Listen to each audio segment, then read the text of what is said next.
Hello, everybody. It is me, Demetri K, and I am sitting here with Donovan, a recovering Democrat Sadiq, also known as the Black Yul Brenner. He is joining us. I don't know if Walter will join us. If he sends me a message, and I'll send him a link. But y'all know Walter gonna show up if he show up. Nevertheless, Donovan and I are here. If that's all right with you guys. But I'd like to say a big giant thank you and welcome to YouTube, Facebook, and Twitter. You are the other side of the conversation. Not only are you just viewers, you are family and you are participants. We do share the link so that you can come up briefly and give your opinion. All I ask is that if I do not know who you are and I have not seen you on here before, please show me your face before I bring you up to the big screen just to verify that there is no shenanigans involved. Also like to say the purpose of the Demetri K Show is to promote Black love, knowledge, and understanding of all things that go on in the Black community to make us an even better people with the emphasis on even, because we are great people, but we can always strive to do better.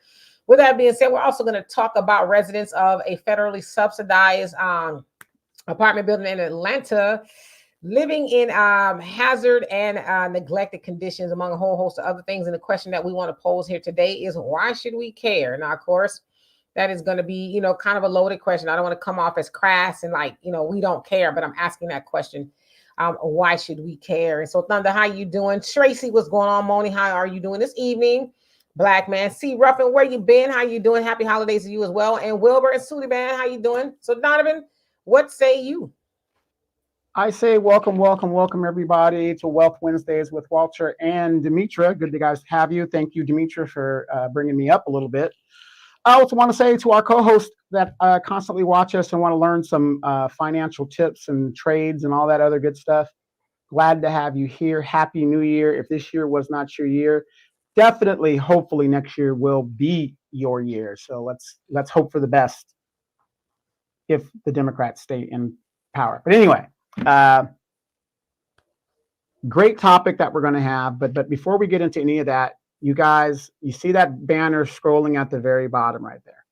As you know, we appreciate anything you guys do to keep the content creators creative in making these great videos. So any donation you give is great. But if you're like me, this is Wealth Wednesdays.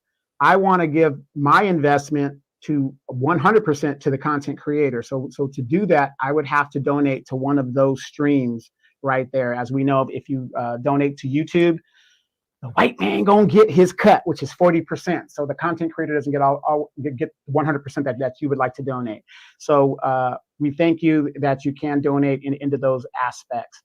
Also, for those of you guys that have not been keeping up, next year is going to be a very pivotal year because we are entering what? Primary season.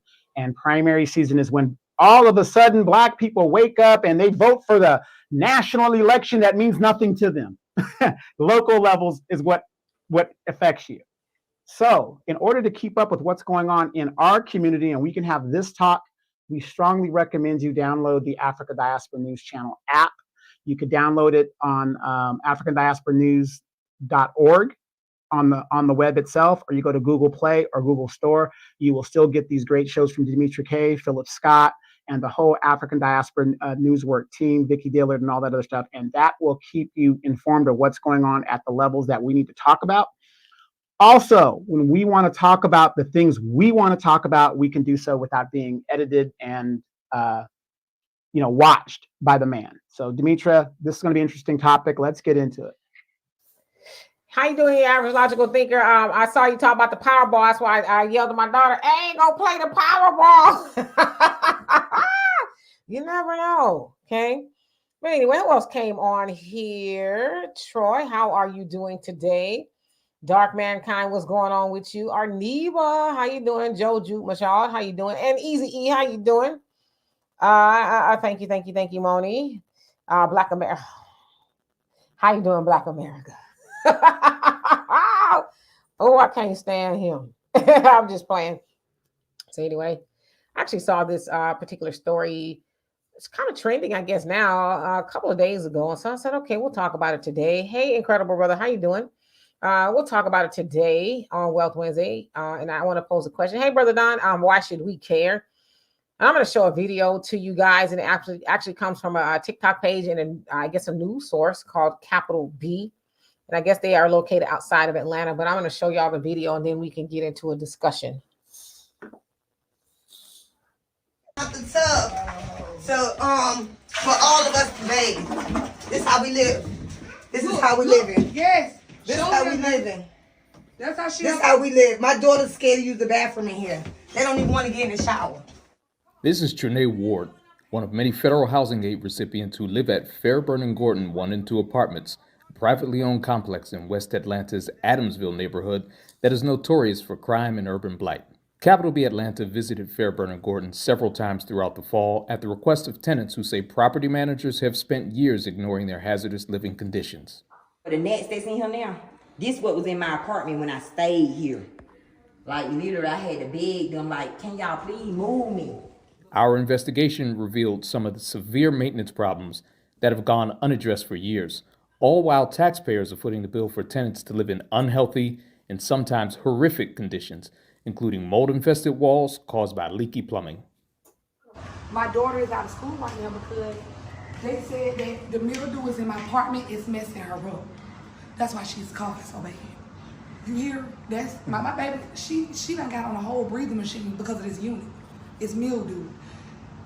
It's just a lie. It's a lie. After our October 6th inquiry to the U.S. Department of Housing and Urban Development, or HUD, a joint inspection involving HUD, the City of Atlanta, and the Georgia Department of Community Affairs revealed some 81 housing code violations at Fairburn and Gordon.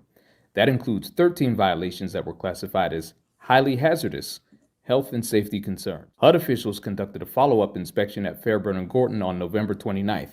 Capital B Atlanta has filed a Freedom of Information Act request to get the results of that inspection. While some of the problems our investigation revealed have been fixed since October, many have not as of early December, residents say. You can read the full story on atlanta.capital. So, and I actually did read the full story. So it's you can look up Capital B talking about the apartment situation. There, it's a lot going on there, and that was just a little snippet. Again, that was courtesy of Capital B Atlanta. There's a lot going on there with that story. As I said, as I read the article, I think that particular woman there, Miss Ward, she has, I think, 5 children. She's 35 years old. Of course, y'all saw the living conditions. Sounds like the bathroom is fixed now. But as she said there in an article that her daughters were afraid to use the restroom because they were afraid that because they could see directly down into the other apartment. So they were afraid that, something was going to come and snatch them, from the bathroom, which I can imagine a child would be afraid of something like that. One of the residents said that they have rats and roaches. And one time she thought that her chihuahua was, in the couch, but it was actually a rat. The size of a chihuahua dog, I guess. And so between HUD, the Housing Development Department, the landlord and city leaders, they're all kind of really just passing a buck from what I can ascertain. They're all just passing a buck. And now the question is often asked is, why don't you guys move? Well, it sounds like if HUD was not kicking in, so, it's a subsidized place, right? So they give some funds. If HUD was not kicking in, the rent would be like $1,200 for what you guys saw. Okay, $1,200. So with rents rising and things like that, especially somewhere in Atlanta, it's hard really for them to just move somewhere else. That's probably a little bit more suitable for them because they can't afford to do so. Now, one of the ladies in the article talked about that she cannot work because every time she works, she can't afford childcare. So whenever she works, she can't get off in time to go get her children from school. Then they end up calling a worker and just, a whole bunch of other stuff. So she says it makes it hard for her to work. A lot of the residents that live there, they and their children, as she said, and one of them said, they have breathing problems due to the mold and, all those things like that. And it sounds like one of those apartment buildings, because there's actually 2 of those buildings, is partially owned by somebody in Beverly Hills, and he has a foreign name. So, y'all do with that what you will. But they said that I guess they have a hard time contacting him and, holding him accountable. Of course, they've written a letter to Marsha HUD. She, is that her name? Marsha, it's not HUD, it's Judge. Fudge, yeah. I knew it was somewhere in there. Marsha Fudge at HUD. And I guess they're investigating as they usually do, right? They're investigating. Wait a minute. Marsha Fudge, that's a Black woman. Black girl magic. They're going to solve all the problems immediately. Has done nothing. Well, yeah, but Marsha Fudge works for the Biden administration, a man, And she was No, appointed by the Democratic Party. That's what it's about. But go yeah, ahead. well, you're right. So she's appointed by Biden. So and they said she's a staunch supporter and advocate of the housing situation in America and all that other stuff. So again, they are investigating to see what's going on. But as we can see, it's like, come on, what really needs to be investigated? And so I was actually having a conversation with Donovan about a half an hour or so before we came on here, and we came up with the question of, well, why should we care? Now, I'm saying why should we care? Asking why should we care is because I'm not saying we shouldn't, but how does that really affect the rest of us? You know what I mean? How does that affect the rest of us? That those individuals and individuals like them, especially in our community, are living like that. So that's the question I want to tackle while we are here. But yeah, there's so much going on. Like I said, I read the article and there's a lot. It's just a lot of stuff. Clearly a lot of despair, things like that. And so also not to mention there's a lot of crime that goes on there. And they said one of the tenants said that they can't lock their door because they don't have a key. Now, in order for them to get a key, they have to pay like $44 or $50. But she says the problem is they never got a key or something like that to the apartment. They just never got one. And so I guess maybe coming up with the money to rectify that situation is kind of difficult. And she says anybody in any time can walk in and out of her apartment if they want. But the landlord, never, supplied them with what they actually need. So, Donovan? Okay.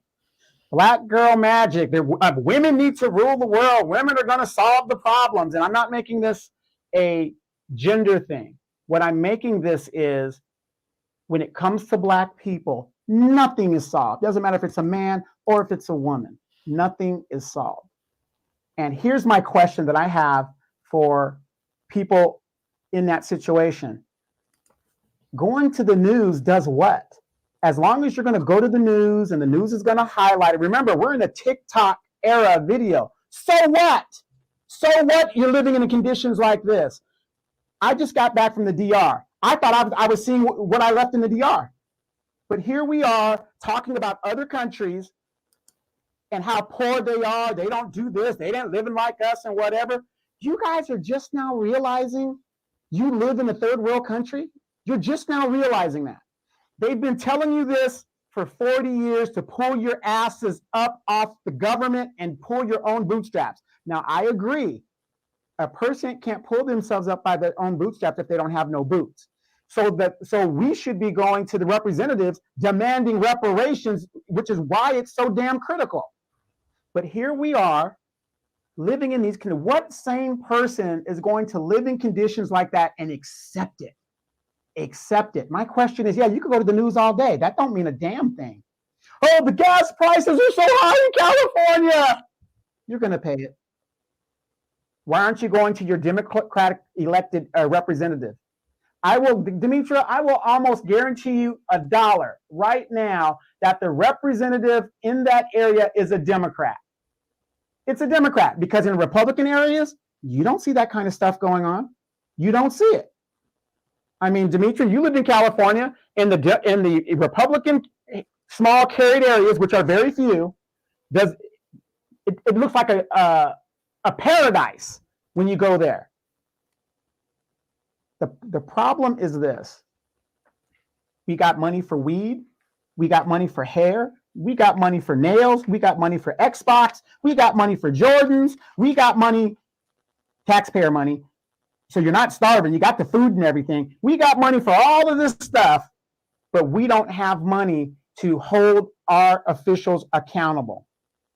Where is the official? Where's the alderman? Where's the city council member? Where is this? Now, I live in a predominantly Hispanic community, and I will tell you, when I say something, my councilman not necessarily jumps, but they get the attention. The news ain't going to solve my problem. It's going to be my representative, which is why we tell people all the time, it is so important to go to those city council meetings, to go to those things and hold these people accountable. You're paying for this. You're paying for your own oppression. Philip Scott said the word of the day is, and Demetra said it on a couple of her videos, benign neglect. That's what you've been going through, but yet you are going to vote for the very party that is directly attacking you. The Democratic Party, their policies, everything is negative to Black people. And yet you put all of your baskets in the hope that this party, who is basically benign neglecting you and telling you to kiss their ass, to bail you out. It's not going to happen. I'm reading y'all comments. Let me go back to this one here. Thunder, did I say hello to you, Thunder? If I didn't, how you doing today? Say, is this still better than getting married and living with a man? No. Is it better than? No, obviously, it's not. But you know, you can't really put the onus all on the woman. Where does the man at? You know, right. One lady got 5 children. I don't know if she has 5 children by different men or if it's the same man. But where the daddies are those children? To that their children are living in that condition. And I would ask, go a step further. What kind of man would allow his children to live in that condition? I'd rather live honestly on a park bench. That's just me, with a blanket, than to live in that condition, and not to shade them, but quite naturally be better than getting married and living with a man. But it takes 2 people to get married, not just the one. Right. Yeah, I have a lot to go think. It says, can we keep it gender war friendly tonight? Jeez. Now we already start off on that foot. And in Black America, you say give the children, the kids to the father. Yeah, I mean, that's also a possibility. If I was a father and I saw my children living in that condition and I wasn't with the mom, I'd go to court. I'd say, hey, they can't live there. They need to come with me. She won't, give into that idea. So I need you courts to enforce that idea. That's what I would do. But something tells me that ain't quite the case there. Arniba, you're absolutely right. Say some of our people are in hell on earth. And that's exactly what that is, Real quick, and I want to say this in regards to the fathers. Forget the damn fathers. If they're not there, they're just not there. Where are the men in the community to say this ain't right? I do half the battles in my city. It has nothing to do with me. Nothing to do with me. But I'm standing up because I know how to do it. Where are the men in that community? Well, I would, just put this out there in the space. Dr. Umar asked that question, and a lot of men got mad. Well, I'm going to just let that marinate. Arniba says, do you think the Republicans would do something about this? I think at best what they would probably do is, I don't know, I hate to say this, but they would probably tear it down. Because I know that they said the 1996 Olympics that they got rid of quite a few housing developments because they wanted to sanitize it for people that were going to be going to the Olympics. So that kind of deduced the amount of public housing options for people. You know what I mean? So I think they would probably do something like that. I have some ideas, but I'll hold on to them for just a minute here. But yeah, I think, you raised a good question. But I think it's also safe to say on the other side of that is Republicans don't beg for the Black vote. They don't. It's the Democrats who do that. You know what I mean? Rhonda, how you doing? Says she didn't do anything when she was my congresswoman, and I know she was stuck as ahead of her. Yeah, they said all these wonderful things about her, and she's really on her square and all this other stuff. But yeah, you keep hearing stories about this. And when they write letters to them, it's like, oh, we're going to look into it. It's like, ain't that what you always say? So, one who cares if I didn't already, how you doing? Black American talking about get a lot from Walmart, $12. Yeah, you could do that, I guess. Yeah, Brina, you said if it's not a gender war, then why say it? And Brina says, y'all have totally change what Black Girl Magic means. It has nothing to do with politics. I don't see any Black Merlins either. Yeah, I totally agree. Somehow it got kind of hijacked into a negative connotation. Black Girl Magic really was just paying homage to Black women who are doing maybe some wonderful things or just being, a Black woman, right? So, right. Well, unfortunately, it was hijacked by a bunch of Black women in Texas who got elected to the Judge Circuit Court. Come to find out, a lot of those women are corrupted, and it just got taken to another different level. So, again, we're shooting ourselves in our own foot sometimes, because sometimes when you overpraise yourself and then you don't meet that expectation, you're going to get the negativity that comes with it. That's why we shouldn't be praising ourselves. Black Girl Magic, we gonna do this to John G. Brown. These people get in positions where it's going to be impossible for them to deliver certain things that we expect them to do, and we put them in a unrealistic position, and it becomes negative. Listen, one thing I'm gonna do is praise myself. I don't care who like it. I'm gonna praise myself, think highly of myself, and I agree. Black Girl Magic was not negative. Yeah, I know what you're talking about as far as the judges here in Texas. There was a whole bunch of black female judges that won all at one time. I think it was 2020 or something like that. And so they the term Black Girl Magic was what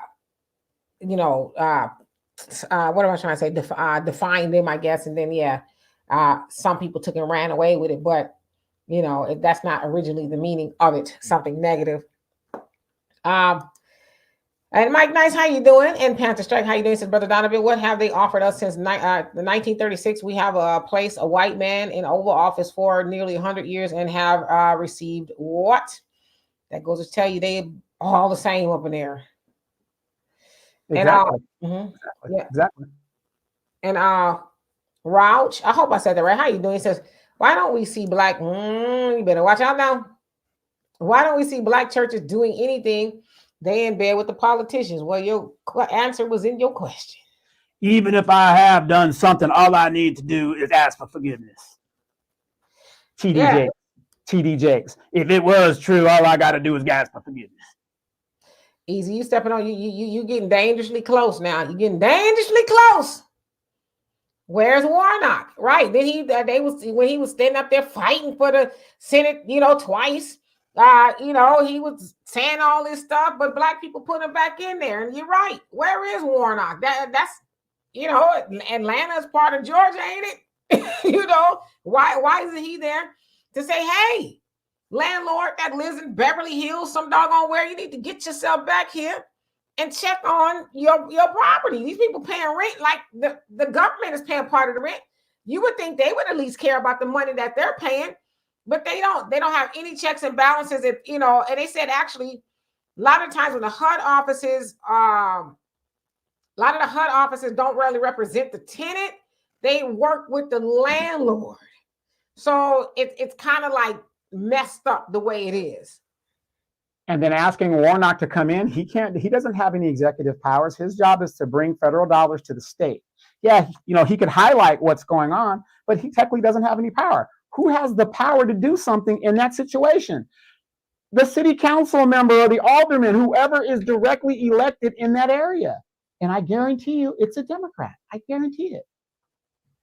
Dwayne, if I didn't already, how you doing? He says, remember, Donovan, a lot of women say they don't need a man. But even if let's say all the women said they don't need a man, why would a man think that he should be absolved of taking care of his children? You know what I'm saying? Like at some point in time, y'all got to really just, own some of that too. I get it. The woman is stuck with the kids, but whether she said she don't need a man or not, did the kids say I don't need a daddy? If the kids didn't say I need a daddy, then what are we doing here? And that's not all women that said that. And how do y'all even know those women living in that situation said that? Because they're living in that situation. That don't mean they said that. That don't mean they said that at all. I mean, it could be actions speak louder than words. I'm sorry. Not necessarily. Because any mother worth their salt would not put their children in that position. I just have to. What is the daddy? Pepper? What is the daddy worth? Pepper? Again, I can't speak where the daddy is. The daddy, I'm with you on that. The daddy should be there, but he's not. So I don't know. Yeah, but that's a problem. The daddy is not there, and he know his children living that way. He need his behind kicked too. I mean, I bet you the daddy ain't living in that situation. So yeah, you put the blame on the mama, but it took two of them to lie down and make those children. And any man that pass by an apartment building or even go pick his children up in an apartment building in that situation ain't no man. And he damn sure ain't no daddy. And that's just a fact. Black American said, I'm not helping nobody else's kids. Well, you don't have to do that. You got enough of your own to keep you busy. So,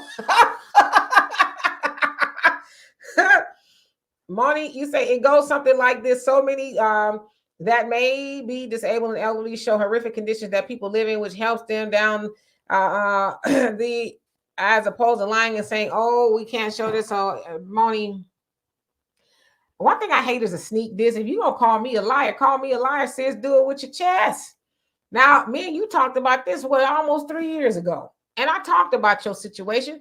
What did I tell you, though? I said some of the stuff, in fact, most of the stuff you sent me, I cannot show here on YouTube. I'm not going to show people being stabbed up and blood all up in the hallway. And I'm not going to show that kind of stuff, crack dealing and smoking it. You think, why I want to show that? But I tell you this, you got a YouTube channel. You can upload all that stuff to your channel if you want to, but you don't need me to do that. But I've already explained to you why. Now, what's going to happen, Moni, is as much as I love you and you've been here a long time, I'm going to have to put you in timeout if you can't sit in the comment section and act like you got some sense, because I get tired of addressing you and your nonsense.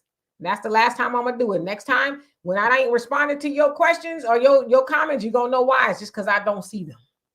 So I'm just going to let you know. The average logical thinker says, Donovan, the men in the community do not care. They say it's not our job to raise y'all kids. If the kids are good, then they are good. I've heard Black men state this. But let me say this, though. Let me kind of correct course here.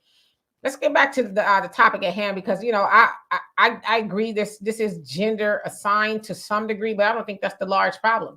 Because what we do is when we blame the gender, Black man, Black woman, it really takes the eyes off the larger issue. The fact of the matter is there's a lot of Black people. There's a lot of people, but we're talking about Black people living in poverty for a whole host of reasons. You know what I mean? But we haven't once talked about the migrants that's coming over here with a knapsack, and they not living like that. All the people that's supposed to be rallying for their constituents and stuff, they're going to help the migrants. But yeah, here we are sitting here blaming the woman or the man.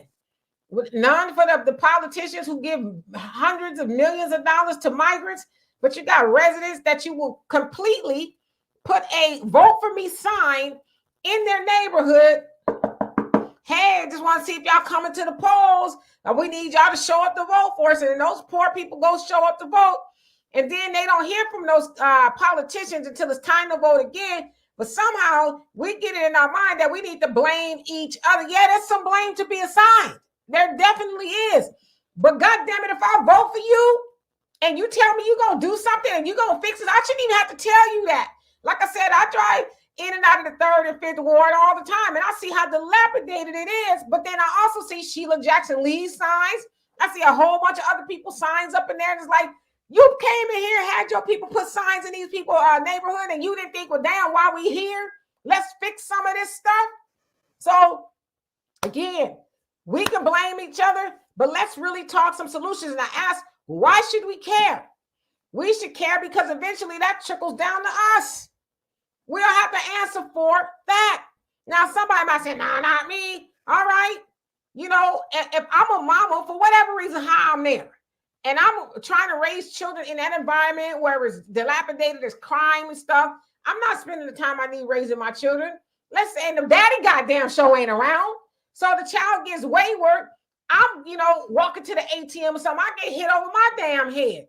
So it's a lot of ways that this really affects us. But I'm one of those people too. I kind of get tired of it's the Black woman, it's the Black man. Hell, it's both of us, because it takes both of us to make children.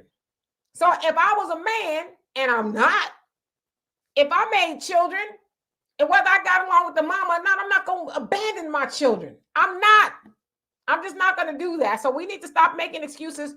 If the woman can't get an excuse, then the man shouldn't get an excuse either. Hey, Reginald, how you doing? Let's say, one who cares says pork chop preachers telling lies and fanning flies. Yeah. But again, like I said, in some of those neighborhoods too, the church is the nicest building in the neighborhood. It's the nicest building in the neighborhood. And then those preachers got the nerve to ask those poor people to donate a seed of faith. The seeds of faith I've been donating. Look where I'm living, man. Look where I'm living. I couldn't even get you to come over there and put some holy oil over my door and anoint my apartment. You wouldn't be over there, but I'm supposed to come to church and give you every last thing I got. But see, that's the people's problem, because ain't no way I'm giving a preacher shit. Excuse my French, but that's what I'm on today. I'm not giving him nothing. If I'm living like that and I got to see his shiny Cadillac pull in and out of the parking lot of the church every Sunday while I'm walking back to roaches and rats, I'm not doing it. to me, if people don't start waking up in our community, and I know, I'm a recovering Democrat, so I know how you guys are thinking. We were born, raised to be Democrats from our parents and to our grandparents and so on. It's been like this for a lot of years. It's hard to, you've been indoctrinated to, the Democratic Party is the party of the people, whatever. Where? Show me. The issue is not male and female. Yes, we have our issues, whatever the deal is. I said in the beginning of my soliloquy of this whole thing, where is the designated representative? Going to the news cameras does nothing. Why aren't you holding that representative accountable? Why does that person get reelected and reelected and reelected, get on the CalPERS system? I mean, make all this great money, then go to the assembly and go on to have this great life. But every year you fall for the fish fry. You don't hold these people accountable. But yet the people who have the power to do something about it, but yet you're going to blame the woman who has your children who economically has to live in an environment like that because that's all she can afford. Or the father who, whatever, he's in the streets or whatever his situation is, he can't justify or fix the situation. He just does not have the power. Tax dollars cumulatively are put together so that things could be fixed. You have to go to your city council and, please stop watching that episode of Power. If it's on city council night, just take one episode, put your DVR on, record it, go to city council and put your grievances in. It's the same thing with the school board. How many of you guys got kids? They're saying a majority of Black children, especially boys, cannot read past the 6th grade level. Why aren't you at the school board holding those people that are elected accountable? The people that have the power, not the news media, not Daddy Ray Ray over there and Mama Joyce. They don't have the power. They don't have the power. We need to realize the Democratic Party is directly attacking us, and they don't do anything. Look, okay, it's on the news right now, right? Let's just say it's on the news. What are they doing about it? Nothing. You're going to get upset, then you're going to go away, and you're still going to live in that condition, and we'll see you again in a couple of months, and you're going to vote for us anyway. So what? And Thunder, you said, did you see that they are voting to silence the residents that are speaking out against the migrants? Oh, yeah, but especially in like New York and Chicago, because they're really getting inundated, right? With it, they're not going to be quiet. They're not. In fact, I've done a few stories of Chicagoans, Black Chicagoans say they're going to flip Chicago red. They said the Democrats are done, so they could try all they want to, but the cat's already out the bag by how the Democrats feel about them in regard to the migrants. And Black America, we've already debunked this. You said the migrants will fix the problems themselves if they live. That's a fact. Then why don't they fix where they at? Why they coming over here? Why they got to come over here to fix the situation? Why they can't fix the situation in the homeland that they're fleeing from? You see what I'm saying? Sometimes we got to think before we type. Because if there was all that, and I get it, they coming over here. Hell, if I was a migrant, I'd come over here too. If I knew they was handing out money and housing and all shit, I'd be over here too. But if it was all that simple for them to fix stuff, they should do that over there. See, we spew that argument. Oh, the migrants. Oh, they just they're doing it to be all that over there. You don't need to come here and do all of that. Do you guys really want to know why the migrants are coming over here? What has spurred them to come over here in such droves? Sanctions that the United States put on Venezuela. The same thing happened in Zimbabwe.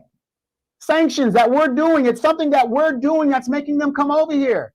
The sanctions. That's why. Again, we are so politically ignorant of what is going on other than what we see on TikTok, TV, and what they tell us.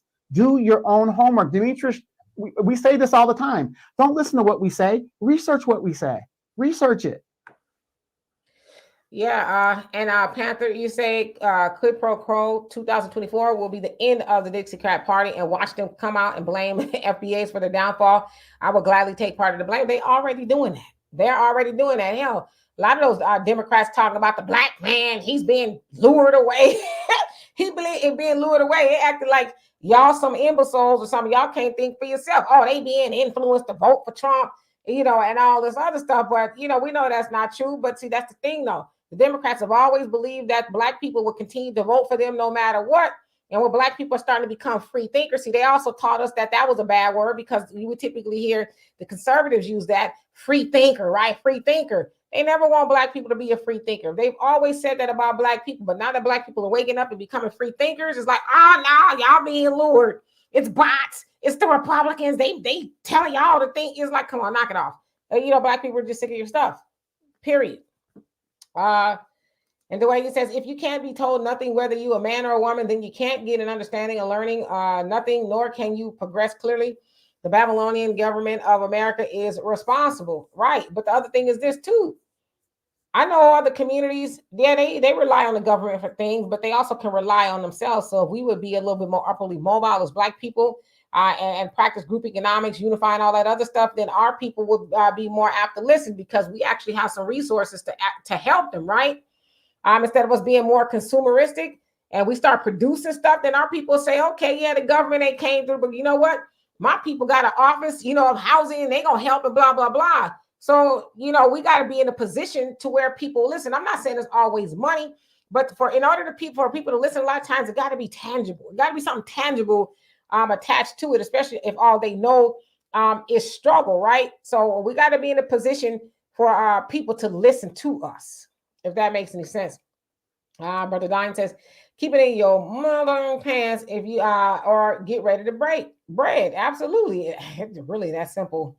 Mike Nice, you said words of wisdom. All right, let me skip down a little bit so I can catch up.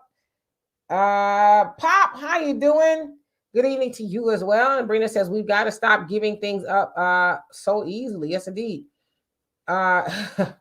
Easy say some repugnant stuff.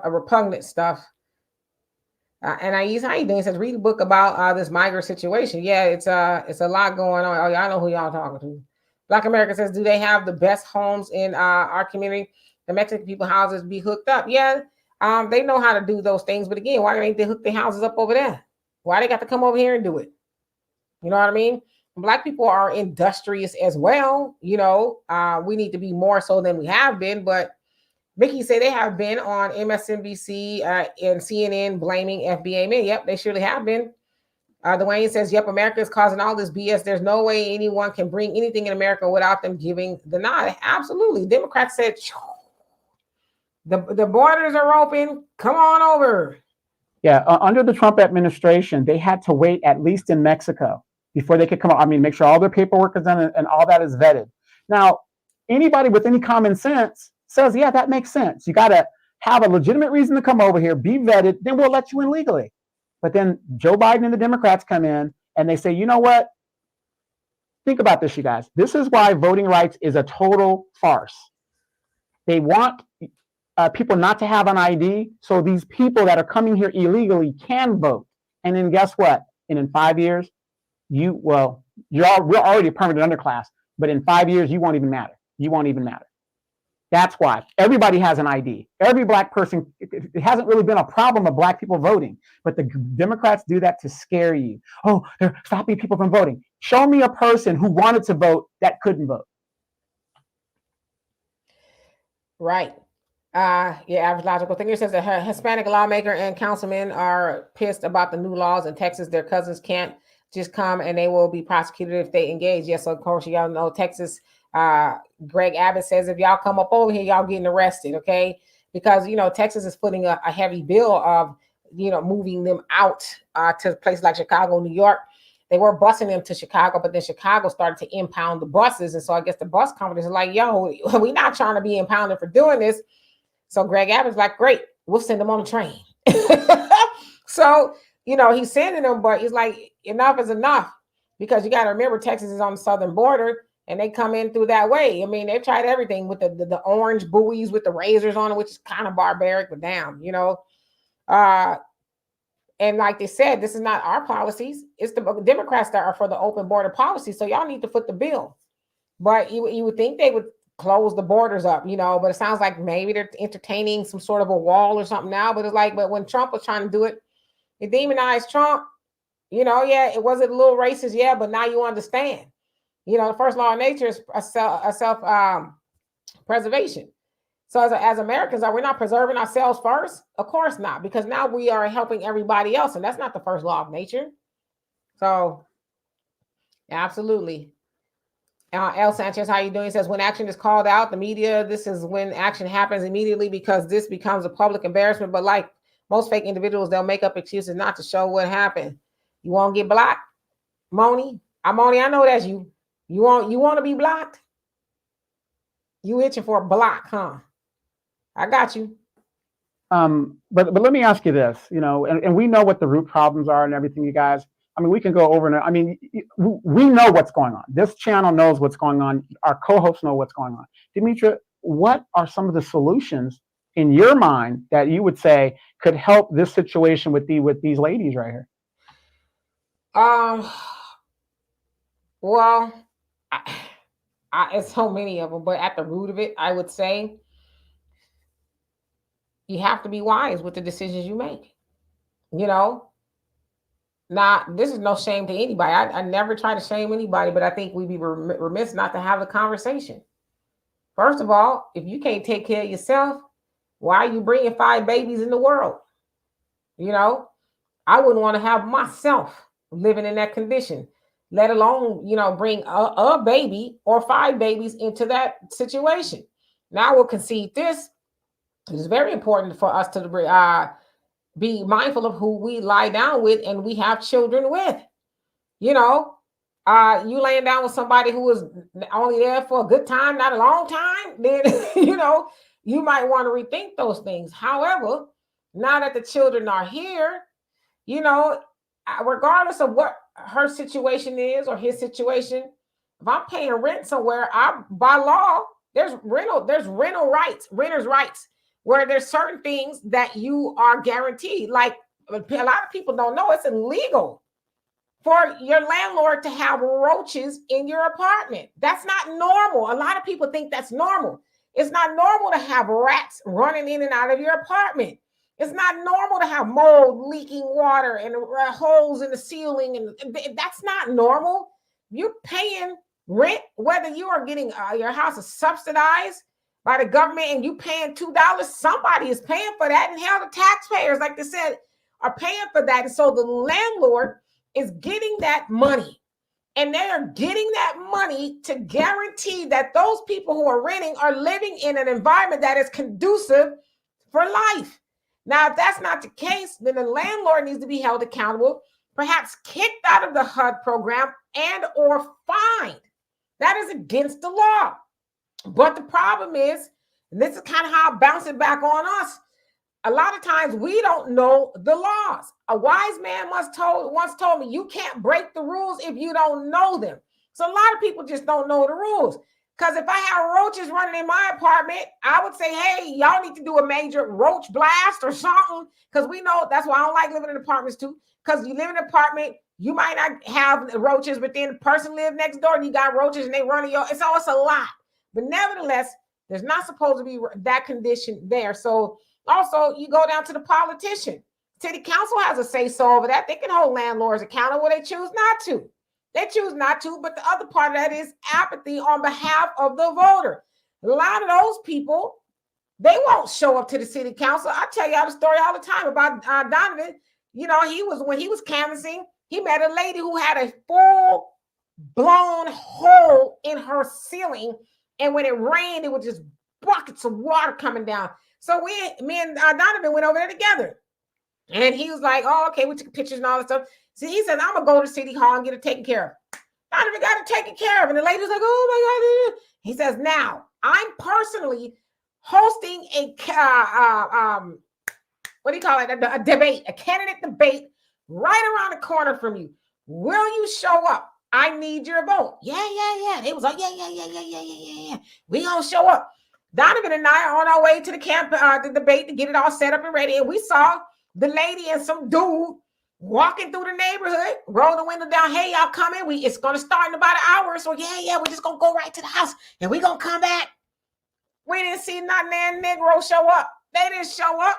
So part of that is apathy. You don't put the pressure to your city council person, but I know for a fact, a lot of times people to this day come knock on Donovan's door. Donovan's like, I'm not the city council person.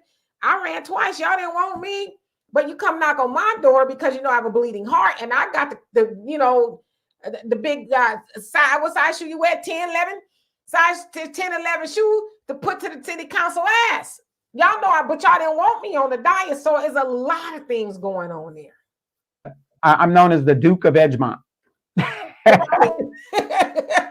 So there's a lot of things going on, but there's things that we can do. We just, hey, Bakari, how you doing? He says they will replace us. Yeah, that's how it's going on right now. Patty, how you doing? He says, hi, Mr. Demetri and Donovan. Mr. Donovan, I was having the same conversation with my friend earlier. She mentioned that they are allowing many of the men to waltz through to have them join the military. That could be the case too. Yeah. It could be, the funny thing is a lot of these stories are coming out of Atlanta. And remember last year, I rang the alarm about homeless issues with single moms and stuff like that, the evictions and stuff like that, that was coming. Demetri, what I don't understand is during the pandemic, all this money was given and people who could have paid their money and their rent didn't. Why is it now that we see the result of not paying your rent? Because the government, Trump gave you all kinds of money and said, hey, just give it to them now. We'll worry about it later, right? Gave it to them. Now the moratorium has been lifted. Oh my God, they thrown me out. Oh, my house is messed up or whatever. All this money was given, and these people have no way of accounting for what happened to this money. So my question is this, especially in Atlanta, I think it was in August, in 1 month, they had 33,000 evictions, 33,000 in Atlanta proper, okay? Out of that eviction that was happening, people are seeing this is coming down the pipe. They see it. Why is it, knowing that all of this stuff is happening, that we are still reverting? And you said it a year ago as well. You said that if the Democrats get back in, we will be rocked right back to sleep. That's exactly what happened. And I should say too, like with the pandemic, there's levels to it. Of course, a lot of people, I guess a lot of people who got fired or whatever, they were able to get unemployment and, a whole lot of other assistance. Should have paid their rent. There was a lot of moratorium set on that. So some people opted not to do that. And then now I don't think there's any moratoriums on evictions now nowhere in the country. I think, they've all pretty much got the green light now to evict tenants who have not paid their rent. And even with that, there's a lot of programs and stuff. They tried to work with people, pay something or whatever. People, whatever, just didn't, see fit to do that. Yeah, there was a lot of money that people got during the pandemic. And I would say a lot of it was squandered. And some people just simply lived off of the money. But to me, it's a mute point, if you will, because now you see the migrants coming in and getting all that money.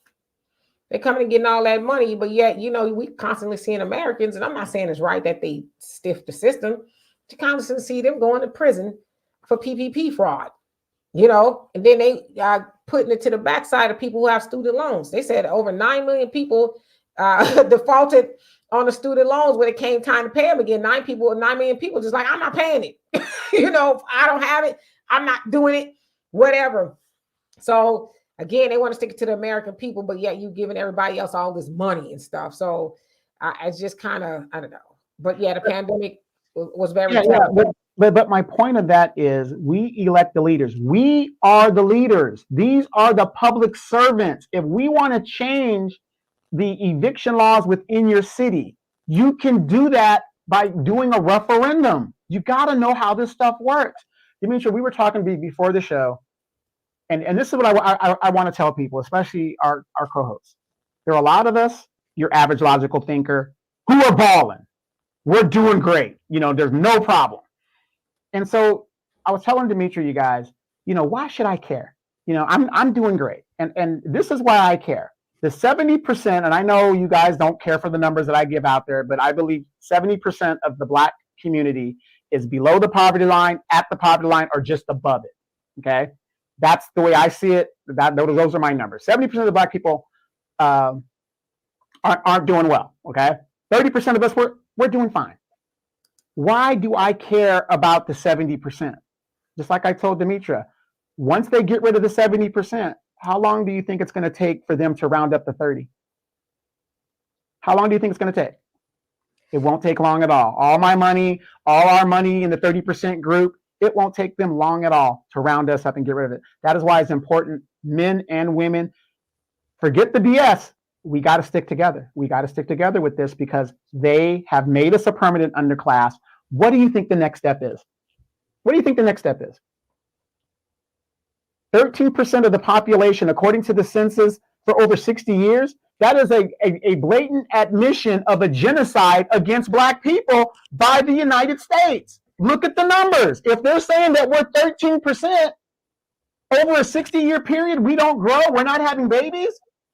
If we're having babies and we're doing that and we're still 13%, that means the government is killing us. So what do you think the next step is? We better wake up, you guys. We better wake up and get together. Absolutely. I actually want to go back to something your average logical thinker said. Here we go.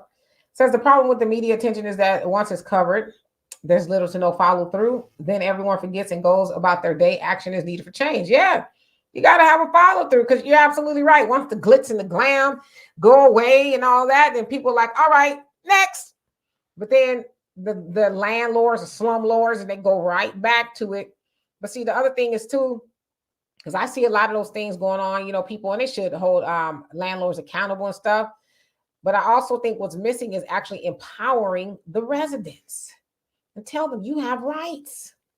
You know, next time you have a hole or a roach or a rat or this or that, you do know that's against the law, don't you? You know, you have renters' rights. That they cannot do that to you. You got we got to empower them, teach them, and tell them, hey, you got a phone, don't you? Yeah, does it have internet? Yeah, it's got to have internet. Spend a little bit more time on researching. You got an issue at your apartment, research and see what the pros and the cons and all that, and see what you can do about it. But don't just sit and let the hole get bigger, and all the rats and the roaches are running, and then you talking about, I don't know what I was gonna do, because see, that's pitiful right there. But like I said, you know, I don't know, just it wouldn't be me living there, and I sure would not have my child living in that situation. Yeah, well, what is the number one thing that Black people do when we do show up? Remember Miss Jackson? Oh yeah, yeah. She shows up 2 or 3 months after everything has been approved. It's a little too late to worry about it. A lot of us, we don't read the fine print. We don't read. You enter into these contracts and these rental agreements, and you don't read. You have to, you know, I'm not a big money guy. Well, I guess I am, but as a big money guy, I'm smart enough to go to Walter and say, hey, could you look at this for me or whatever? Yeah, if I got to pay him, I got to pay him. But the point is, if it's something, because, you know, they put all this stuff in legalese where you don't understand it, for the $200, $300 it's going to take for me to go to somebody that knows what they're reading to vet what it is, so I know what my stipulation is in this agreement, is way cheaper than 6 months from now having to sit in court to fight this landlord for money he can't give me, and so on and so forth.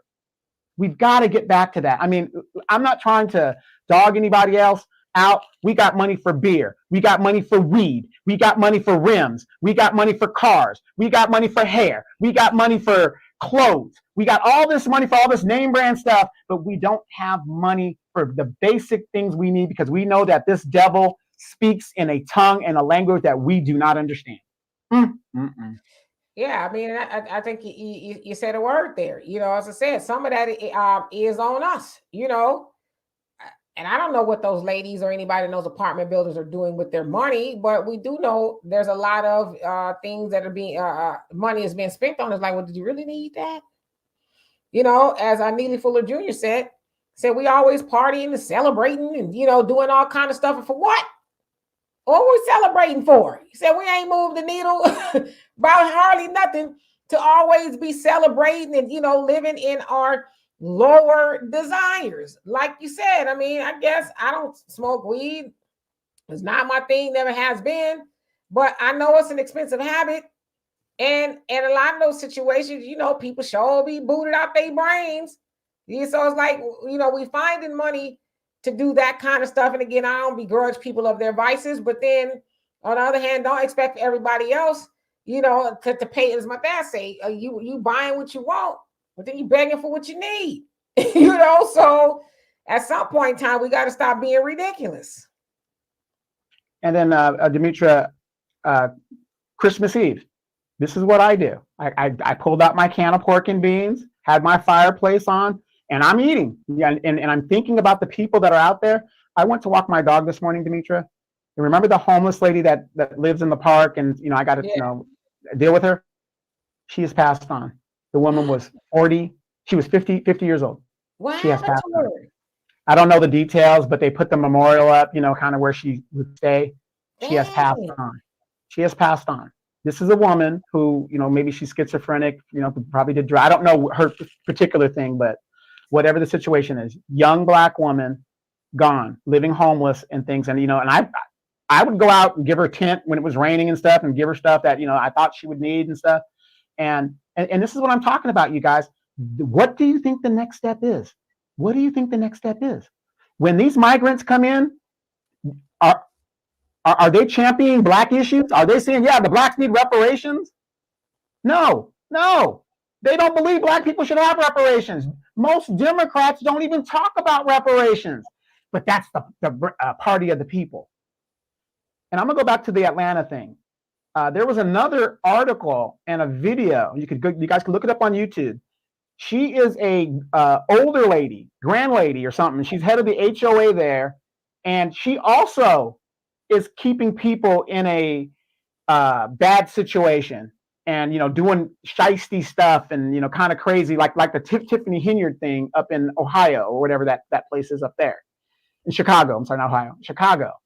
So, Atlanta is going through some stuff because what's happening is they're taking these areas over, and it's so sad. If you guys are listening from another state or another city, look what happened to Los Angeles. That was the blueprint of gentrification, and they're doing it in Chicago now, Atlanta, Philadelphia, you name it. That was the blueprint. Now, since you guys know what happened in Los Angeles, why aren't you at City Council fighting it? Why aren't you doing that? Yeah, and Roush, you say that we should watch Leave the World Behind. Yeah, I watched it. It's really good. It's a really, really good movie, and it's very telling. But like I said, a lot of people watch the movie for entertainment and not, purposes of, this is a warning. But it's an excellent movie. Let's see here. Dwayne, you say Black men have taken their political stance. Black women must back the stance of no cash reparations, no Black vote for the FBA family. We're not getting anywhere with them. No good Blacks in Congress. I totally agree. But I am starting to see a lot of Black men and women saying, "Nah, I'm good, thank you." I'm not voting for them anymore. So that's good to see. Black people are starting to get on code. It's been a very long time, coming. Let's see here. You know what, Black America, I agree with you. Say we can't grow if our women keep getting the children sucked out. But again, that's the policies of the Democrats. They champion that kind of stuff. And we know a lot of times that stuff is in our neighborhoods. Now they'll say, oh, no, it's not, but it is. So let's see here. And condolences to her. I know you always, it was a point of contention with you a little bit, but you cared about the lady nevertheless. You just didn't want her doing certain things that she was doing in the park. Yeah, but wow, that's pretty sad. Actually, a lot of homeless people, pass away due to the environment and just, a lot of stuff that's adverse to living outside and exposed to elements and people and, just a lot of stuff. Brother Diane says Oakland, California. And then, the Ukrainians are getting Social Security. Mickey says, I'm hearing people saying about LA, it is what it is. Yeah, it's a done deal. It's a done deal. Yeah, I hate going through LA. Every time I usually go into LAX, because Spirit don't really go to Ontario just yet. And who is the representative in the area of South Central where most of the Black people in LA live? Maxine. Or used to live, sorry. Yeah, Maxine. I used to like going through LA, but it's sad. It's a lot of homelessness and it's just a lot. It's a lot of neglect. course, you got the wealthy people and the bougie people, and I don't blame them necessarily. I wouldn't want to walk through and see all of that. But it's like your city leaders, they could do something about that. They just now they're trying to house people in Los Angeles in like hotels and things like that. But of course, they say a lot of people don't want to stay because of the rules are kind of rigid or whatever. I don't know. But yeah, Los Angeles is it's going through a lot, and money can't. The rich people, they're losing their haven per se. Your average logical thinker says immigrants getting Social Security ain't putting nothing into it. Wow, I have to research that. Yeah, they are. Gerard, how are you doing? He says, I just saw some of the pictures of the apartments on the Capital B website. Just wow. Yeah. Some of those pictures are like, it's a doozy. Yeah. And I want you guys to think about this too. And I sat and I thought about it. Social Security going bankrupt. Baby boomers are living longer than what was anticipated. We're living longer than that's anticipated. A lot of us, not a lot of us, but a bunch of us didn't really put a lot into it. They need those migrants to put into the Social Security system.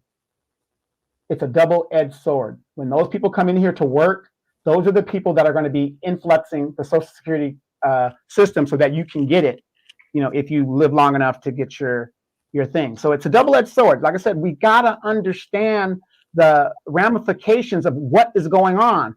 This sanctions, all this other stuff. All we go is by what we see on TV. Do you guys realize Operation Mockingbird is still in effect, which was a CIA product to keep everybody on one accord?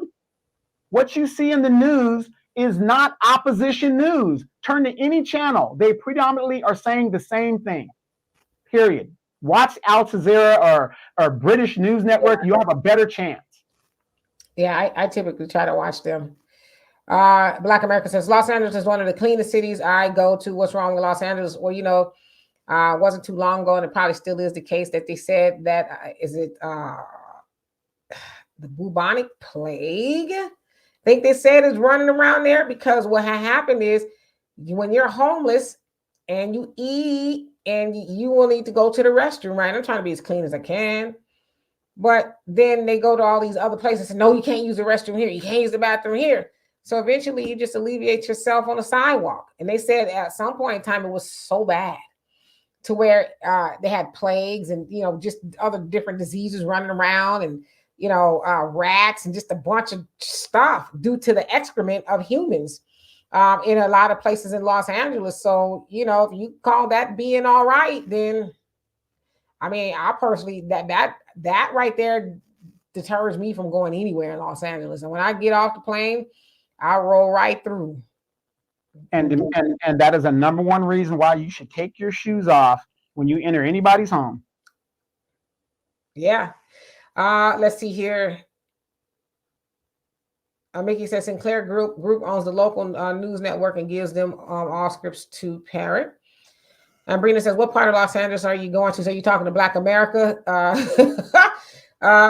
And you also say that's happening in San Francisco right now. Yeah, a lot of that is going on. It's just common sense.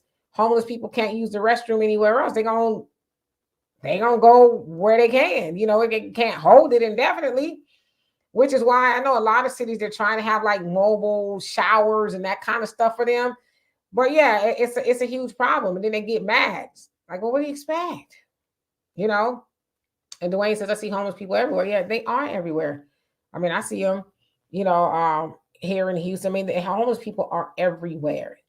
And to say that there's homeless people everywhere while migrants are getting money, other countries are getting money, you shouldn't be able to say both of those things in the same sentence in America, but you are.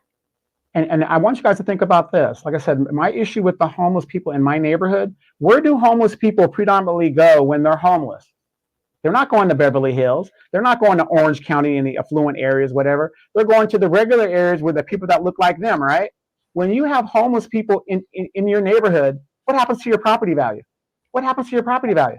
This is a direct attack by the Democratic policies against Black people. So my issue was, if they set up a homeless encampment at the park down the street from my house, what are the chances if I wanted to sell my house, I can sell my house? Nobody wants to buy a house near a homeless encampment.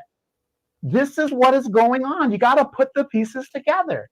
They don't do that in Beverly Hills. Try to be a homeless person, Demetra, and put a homeless encampment in Beverly Hills or an affluent white area and see how long that encampment actually stays there. Well, and they were having an issue with Venice Beach because right, Venice Beach and right across, I can't remember the street it is. It's like homeless, right? And so that's starting to bleed over into Venice Beach, which is a really nice area. And so you do see a lot of residents complaining about that. I even saw some white man went and ripped down one of the tents of the homeless people, and he was like, I'm sick of it, and just ripped it down. And it's like, golly, you taking it out on the homeless people, but you ain't mad at your city council people or the powers that be, and but you're taking it out on a little guy. Do you go to the city council meeting and raise hell with them like that? I doubt it. It's misplaced, misdirected anger. And then for me, my thing was I couldn't stop the homeless people from enjoying their rights that I fought for them to have. The thing is, I just fought that they didn't encamp. You could come and stay and visit and sleep there all day, whatever, but the park closes at 10 o'clock. Get your ass up out of here. Right. Yeah. It might be Santa Monica Boulevard. It's like, it might be. It's a cross street from, is it Venice Boulevard? So yeah, where all the vets used to be, like right in that area where the vets used to be. Yeah, it's like literally, it's like you can be driving down the street, it's like, oh, this is nice, oh, this is beautiful. Then cross over that, yeah, it's like, did I step into a time machine or a time warp? What happened here? Dwayne says the city of Cudahy air quality was causing the residents all kinds of health problems, especially their children. You had to live in Los Angeles to know about that. And they have that issue here in some places in Houston as well. Black Americans, hasn't there always been homeless? Why is it a problem now? There's more homeless people due to inflation, rent increases, the wages not keeping up with inflation. It's a lot. The gentrification that some of them were forced out and had to sell their homes and stuff like that. But let me address this real quick. Brianna says, I have never seen homeless people in my neighborhood. I grew up here. We started getting a lot when they extended the Metrolink. Brianna, do you realize that Los Angeles City Council has a policy to ship homeless to the Inland Empire? And then the Inland Empire ship them back. And that's what they do. That is an actual policy. So that's why you're seeing them. When you see them, they'll be here for a couple of weeks. Then, if they get whatever, and they get shipped back.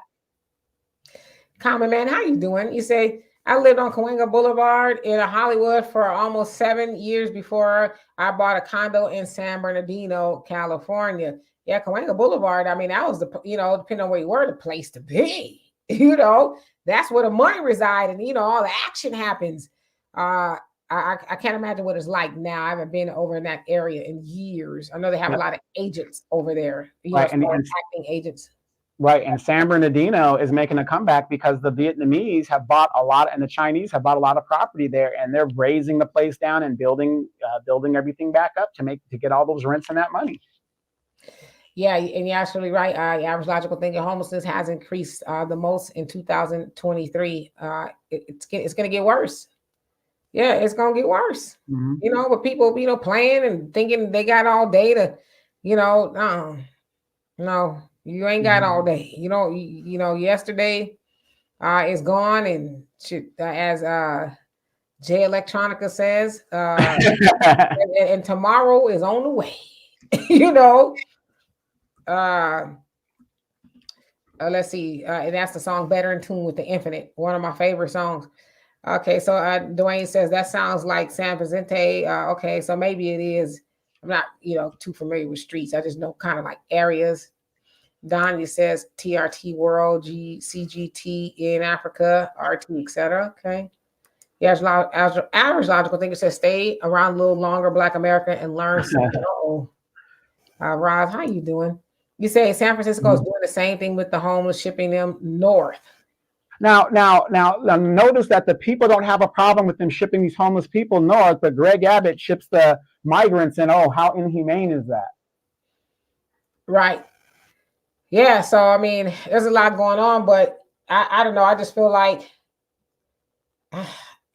I hate stories like these, really, because it's like it's really avoidable from all angles. You know, I don't think it's one person, one entity to blame, but I definitely think if the landlord is getting a check, then you should be responsible for making sure the property is kept up. I think they should be paid heavy fines for their apartment buildings being dilapidated. A lot of those places, they said there's actually one. I can't remember the name of it. It's worse than that. And I'm like, worse than that, and y'all allow them to operate even still. You know, so nobody cares. Nobody cares. Everybody's going about their business. You know, but when it's poor people, it's like, well, we'll get around to it. We see what we can do. But I guarantee if all them people say we ain't paying the rent, that landlord show up because they said they've been trying to reach out to him and he ain't responding. But I guarantee they stop paying all the rent up and around there. Because in some cases you can do that. You can say, well, my apartment is up, not up to code. By the way, I got a big gaping hole in the ceiling, or gaping hole and mold and rats and roaches running around. I by law I don't have to pay for that. I guarantee he show up and fix some stuff. Well, how can I help you? Because now your pocket's starting to hurt. But a lot of times too, people who are in that condition, they're afraid to complain because then they're afraid, oh, they're going to raise the rent on me. Because Atlanta, from what I understand, is one of those areas they don't have rent control. So a lot of times poor people, or not even poor people, just some people in general, like, I ain't going to call the landlord because if I call the landlord, tell them something broke, they're going to raise the rent, try to get their money back. Because, as a landlord, you're supposed to have some sort of insurance and all that or take care of that stuff. And a lot of times the tenants don't know. Yeah, your landlord should have insurance for the stuff. It's their property. They have to upkeep it. If it's nothing you did, they have to upkeep the property. So it's really all about knowing. Let's see here. Donovan said, men step up, ignore the feminist women, and lead the community. Lord have mercy. And Common Man said, that's why I bought a house in Pennsylvania. In the boonies, it got bad after that major fire they had. My condo in San Bernardino was only about 500 yards away from the fire. Yeah, San Bernardino, or inland. Well, San Bernardino's not technically the Inland Empire, is it? Yes, Inland Empire. Yes, Inland Empire. It's its own county though. It has its own county. As a matter of fact, San Bernardino County is the largest in the United States. It is. Yeah, so it tends to be dry, especially in the summertime or whatever. Y'all in California now starting to get some rain, historical, if you ask me, because when I was living there was no rain running up and through there. It was dry. Black America says, women could never have an impact on me. What could I learn from you? Oh, Lord. Yeah, average logical thing. It says my mom lived in low income and she had a rat in the oven out for a month. I copied and I pasted stuff from the California Housing Authority laws, sent it to her manager. They fixed it. Yeah, because now they know. They only get over if they think you don't know. And then here's another thing, you guys. The other cultures do it. You don't have to elect somebody to represent. Just like these unions, you can get somebody in the community, maybe one of these younger people, and say, hey, who's a little smarter. Maybe they're college educated. Look, let's face it, a lot of us didn't go to college. A lot of us are, whatever. We're just worker bees, whatever. So you got these young people in the community that are very talented. You could have that person be the representative that will go and research these things and put these grievances out there. Because when I was stationed in Alaska, do you know why the Eskimos or the natives up there get a stipend from the gas companies and stuff like that? And people were getting a stipend. I think they've stopped it since I was up there. Because their young kids went to law school and they found the old treaties with the United States and all these companies, and they stuck it to the United States government. They stuck it to them. They used their youth to do it. They didn't elect these people. They said, okay, you are going to represent this tribe, or you're going to go do this. So if we're sitting in a apartment, you can form your own apartment association. There's no law stopping you from doing that. And collectively, you can do it together. Yep. More Sam, how you doing? Says, hey, beautiful to meet you. Okay, thank you so much. And Donovan, I'm from Los Angeles, View Park, Baldwin Hills area. That was considered Black Hollywood, right? Baldwin Hills. It says, could not believe the changes in homelessness. Not to mention it smells like marijuana everywhere. Yeah, so it's like y'all getting the weed, huh? And that's another thing. Look at the weed has been legalized, whatever. Look at our young people, because what does weed do? It doesn't motivate you. That's for damn sure. This is all by design, you guys. It's all by design. Yep. Dwayne says they don't want to stop illegals from breaking the law, but it's going to backfire on them. It always does. It's already doing that. It's already, they said, I think in Chicago, they forming gangs and all kind of stuff going on in there. More, you say? I've been in Georgia 17 years now, but I'm in the suburbs. Okay. Yeah, but see, and when South Central was being gentrified in Compton, what did the Mexicans do? They brought in the gangs to move the Black people out. The gentrification is going on. We are now a permanent underclass. Stop fooling yourself. Oh no, we're this, we're that, we're that. No, we're not. No, we're not. We're not making it. I'm sorry. We're not making it. Black America, that's my song too. It Never Rains in Southern California. Lisa Bonet actually directed the music video. Of course, I went and saw Tony. Was it October? Yeah, I went and saw them in October in Jacksonville. One of the best concerts I've ever been to. I was trying to go again here in Houston, but the tickets were sold out. But it was a great concert. Average Logical Thinker says they used to give $1,000 if you were a resident of Alaska after 1 year. Do they still do that? No, they stopped doing that. If you're not a native, you don't get it. If you can't prove your native thing to there. But when I was stationed there, it was $2,000, and they used to tell us military people to get it, you had to retire there back in the day. So if you have no plans to retire in Alaska, you better not get that money because you're expected to pay it back. Well, hell, if they ain't giving out no stipend, who want to live there? And then they say a couple of months out of the year, it don't ever get dark. Yeah. I had my son there. My youngest son I had there. Ain't nothing else to do. Yeah, y'all forgot to go to sleep. Ain't nothing else to do. Some tacos and some VHS movies. It's all good. Marcella, how you doing? It says, hey, Sister Queen, I'm listening to you and cooking. You are always cooking something.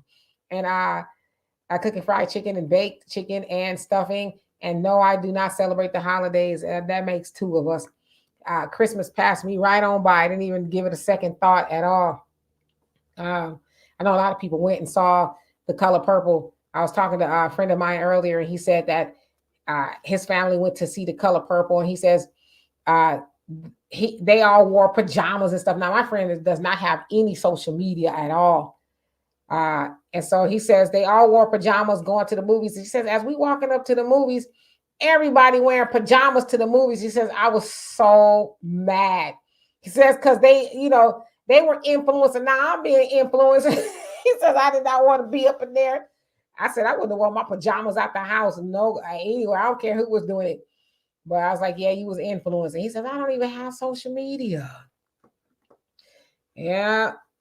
Let's see here. Oh, Black America said, Donovan, you wrong about the gangs. Okay. No, they're actually there are gangs there now. I mean, if you go to Compton, it ain't like back in the day. It's totally different now. It's totally different. Mexicans are predominantly the people in Compton now. Okay. Black America, you want to come up here? What you got to say? And your astrological thinker says, when I go home to San Diego, East San Diego looks like Mexico now. Of course, it's right there, Okay, I might put the link up in just a minute. And Dwayne says, all the nonsense in Congress is phony. The only real thing that we've seen coming out of Congress and the Senate is them January 6 folks who went there to handle them. That was real, watching them flee. Yeah, I remember when that happened. I was doing something else. I didn't have TV on, and Donovan called me. He said, you see what's going on? I was like, no, what? And it was a full-fledged insurrection. I sat there. I was just mesmerized all day. And I'm laughing. I'm like, are they serious? These people really rolling up into the Capitol? Yeah. Black America says it's beautiful in Alaska. And your average article think it says all Black folks I know that live in Alaska loved it. It says how they will go back. I have family from Alaska that still lives in Alaska. This sounds kind of cold to me. Rauch, you say Alaska is too cold. Yeah, it seems that way. MC Fact, how you doing? He says it's watch California still Black. It's what they call Black and brown, probably at this point. Anywhere in California, especially Los Angeles area, is predominantly Hispanic. So, but there are Black people living there in Watts. Your average logical thinker says, I learned not to cast my pearls upon swine. You never address you and bring the stock. Okay, so gotcha. Y'all having a conversation. Black America says they have a lot more black gangs. Okay. Your average logical thinker says, when I first entered the military. Okay, got you. Hello, Pamela. How you doing? And student, what's going on with you? Says hello for your Swedish fan. Hey. And Brother Don says they are doing the same thing here that they did in their home countries. They just have a fresh start. Yeah, and money. A fresh start and money and, resources to do all that. So, yeah. But yeah, that's what they said in Chicago, that they have a lot of issues with them there, turning up out there. So it's a lot going on. But yeah, I was logical thing. So you're talking to Donovan and Seattle. Sorry. No, COT. Oh, wait, hold on. I got it. SEAL Team 6. Is that what it is? SEAL Team 6. Oh, y'all be running them together. Says, and how you doing, by the way? It says, Compton is largely a Mexican area now, and parts of Detroit that were black are largely Arab now. Yep. I mean, black people, with 13% of the population in Los Angeles is less than 6 and shrinking every day because people are fleeing from the Los Angeles area, especially California. I mean, it's high as hell to live in California. It is. Panther Strike, you say, folks, the more wealth we acquire through startup businesses and high-paying jobs, we become powerful by placing our picks in local and federal governments. Homelessness and poverty will decline. I agree with you. California Nationalist, how you doing? It says, build the wall, send them back, vote Ron DeSantis. Ron DeSantis he's a little too extreme for me. Ron DeSantis, I think, he just, it's like, I'm going to say just the most incendiary racist thing I can. I mean, he was feuding with Disneyland, for God's sake. You know what I mean? It's like, who feuds with Mickey Mouse? Ron DeSantis does. So I can't get on board with Ron DeSantis. I can entertain a lot of other Republicans, but Ron DeSantis ain't one of them. Because I really don't like what he did as far as the death penalty out there. On any jury, they need a 12 unanimous decision, right? 12 jurors on there to say yay or nay, especially for something like that. Well, he's changed it there in Florida to where it only needs to be 8, even on the death penalty cases. Now, as a black person here in America, we know disproportionately is black people that are on those death rows. And so you mean to tell me all it takes is for 8 out of 12 people to say, yeah, I think he did it? If 4 people said no, that's not beyond a reasonable doubt, because some people are doubting it. But then the 8 people say, yeah, fry him up. That's wrong. See, and it's kind of crazy when you're seeing every day all these black men coming out of jail that didn't do the crime. It's sad. It's just a sad situation. And then Ron DeSantis, I mean, when we're talking about Disneyland, the feminist movement even broke up Mickey and Minnie. She left that man for no reason. Mickey, crazy. Mickey and Minnie broke up. She left the relationship for no reason. Talk about she ain't happy. I know they're not together no more. They're not together no more. Can you believe that? Disneyland, the happiest place in the world. Mickey and Minnie ain't together. Damn shame. Arneva says DeSantis hates us with a passion. Yeah, that's kind of what I've been picking up. Ron DeSantis really don't. I don't think he likes anybody outside of himself and who he is at all. But yeah, that death penalty thing messed me up. You can't really just be pulling a switch on people with an 8 people saying guilty and 4 people saying that's wrong. Yeah, that's a third of the jury pool, which to me is like, that's doubtful. I mean, it's like, no, can't do it. Yeah, especially if you're pulling a switch on somebody. We ain't talking about jaywalking case. Somebody shoplifting some gum up out the store. You talking about, pulling a switch on somebody. Yeah, I think you should have a unanimous decision. I don't think 8 people should be able to decide that, because Donovan will tell you he's been on a jury that he hung is like, I ain't got enough information to say this person did it. Now imagine if they only needed 8. Dude be going up the river, And one thing I say, I know a lot of people say a lot of stuff about Gavin Newsom. Gavin is like, we got a moratorium on the death penalty here because I know disproportionately is black people that, get in the electric chair, whatever the case is, until he says, as long as I'm the governor here, We're not going to be killing people. So that got to count for something. Also, Gavin Newsom, in Colorado, they took Trump off the ballot. Their Supreme Court did. And that idea was pitched there in California by the lieutenant governor. And Gavin Newsom was like, no. He said, we beat candidates at the polls. We're not doing none of that. This is no, because it's disingenuous to circumvent what they call it democracy. We know we don't have democracy here, but it's disingenuous to say, well, we're going to just don't go on and take them off the ballot. If the people want Trump, then so be it. If they don't, so be it. But why would you want to steal the because that's still in the election, if you ask me. Or election interference, either way how you look at it. Yeah, the same thing they accuse Trump of doing, they doing it, themselves. Right. And did you hear, real quick for you guys, how many of you guys heard that Skeletor has said, and you know what I mean by Skeletor, who James Carville? Is that his name? James Lord Carville? have mercy. I knew who you was talking about when you said that. Right. James Carville, they asked him recently if, Biden could beat Trump. And he said, no. He said, right now, no. Oh, yeah. And they know that. And Razcast, how you doing? You say, I said Razcast, the rapper Raz Cash. He says DeSantis protecting kids from Disney child grooming. I mean, he might be esoterically, but wasn't it about some land and taxes and all that other stuff? So I ain't never heard Ron DeSantis say that outright. Now, I'm not saying that's not part of it, but I believe it has something to do with the ownership of the land and all that. And Disney did a rope-a-dope on him. And he's really pissed off about that. Brina, you crazy. So about she get half of Disney. You say, and Miss Piggy left Kermit long time ago. Yeah, Miss Piggy wasn't really feeling Kermit. We call him all kind of names and beating him up and stuff. Yeah, he beating on him. Yeah. Yeah, he probably better off out of that relationship.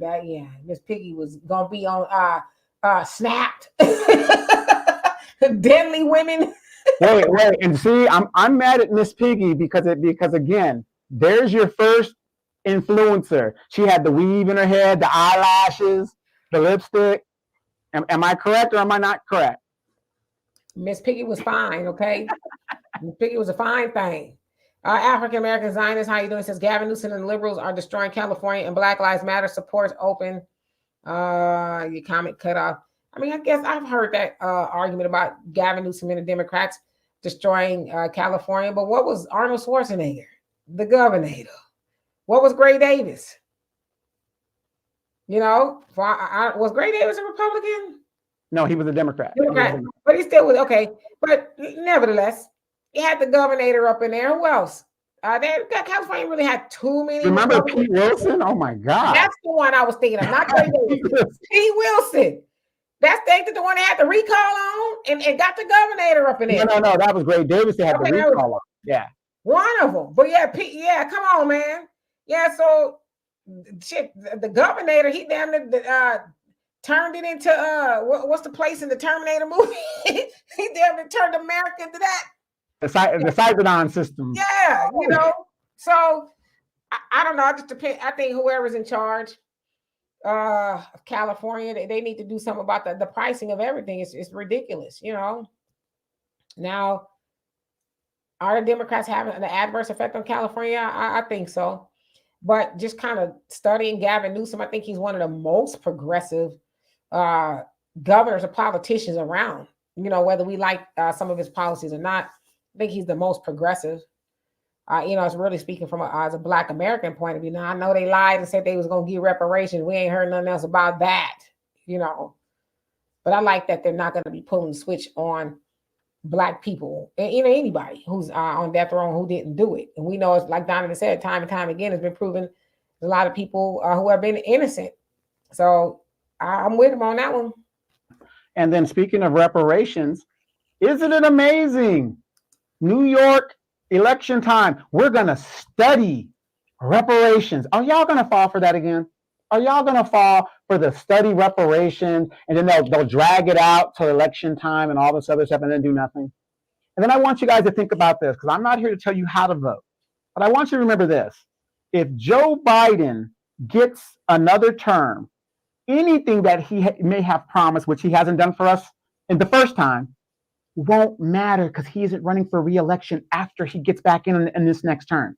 Anytime a president runs for a second term, any of his promises mean nothing. You have to get those promises on the first term, not the second.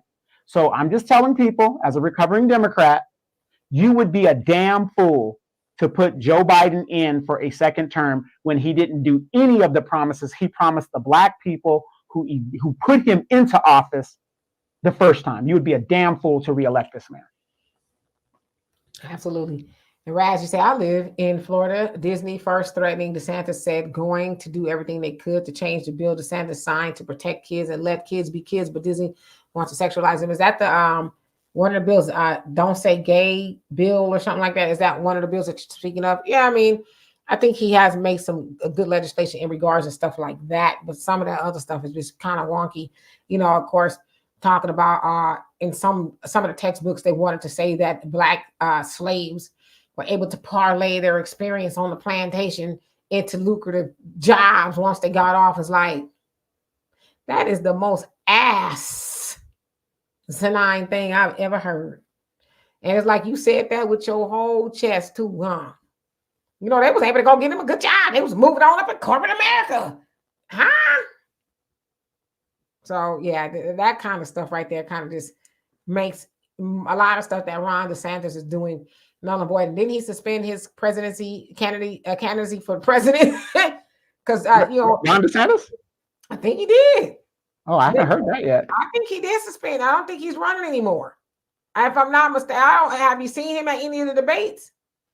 Yes, I think he might have suspended his campaign. I mean, listen, when he was in, if he's not still in, Trump was, you know, running circles around him. All of them at this point, you know.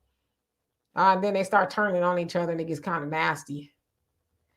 Donnie says Pete Wilson was a governor from hell. He had a statewide hiring freeze that cost me my future career with the state. Yeah, Pete Wilson was a mess.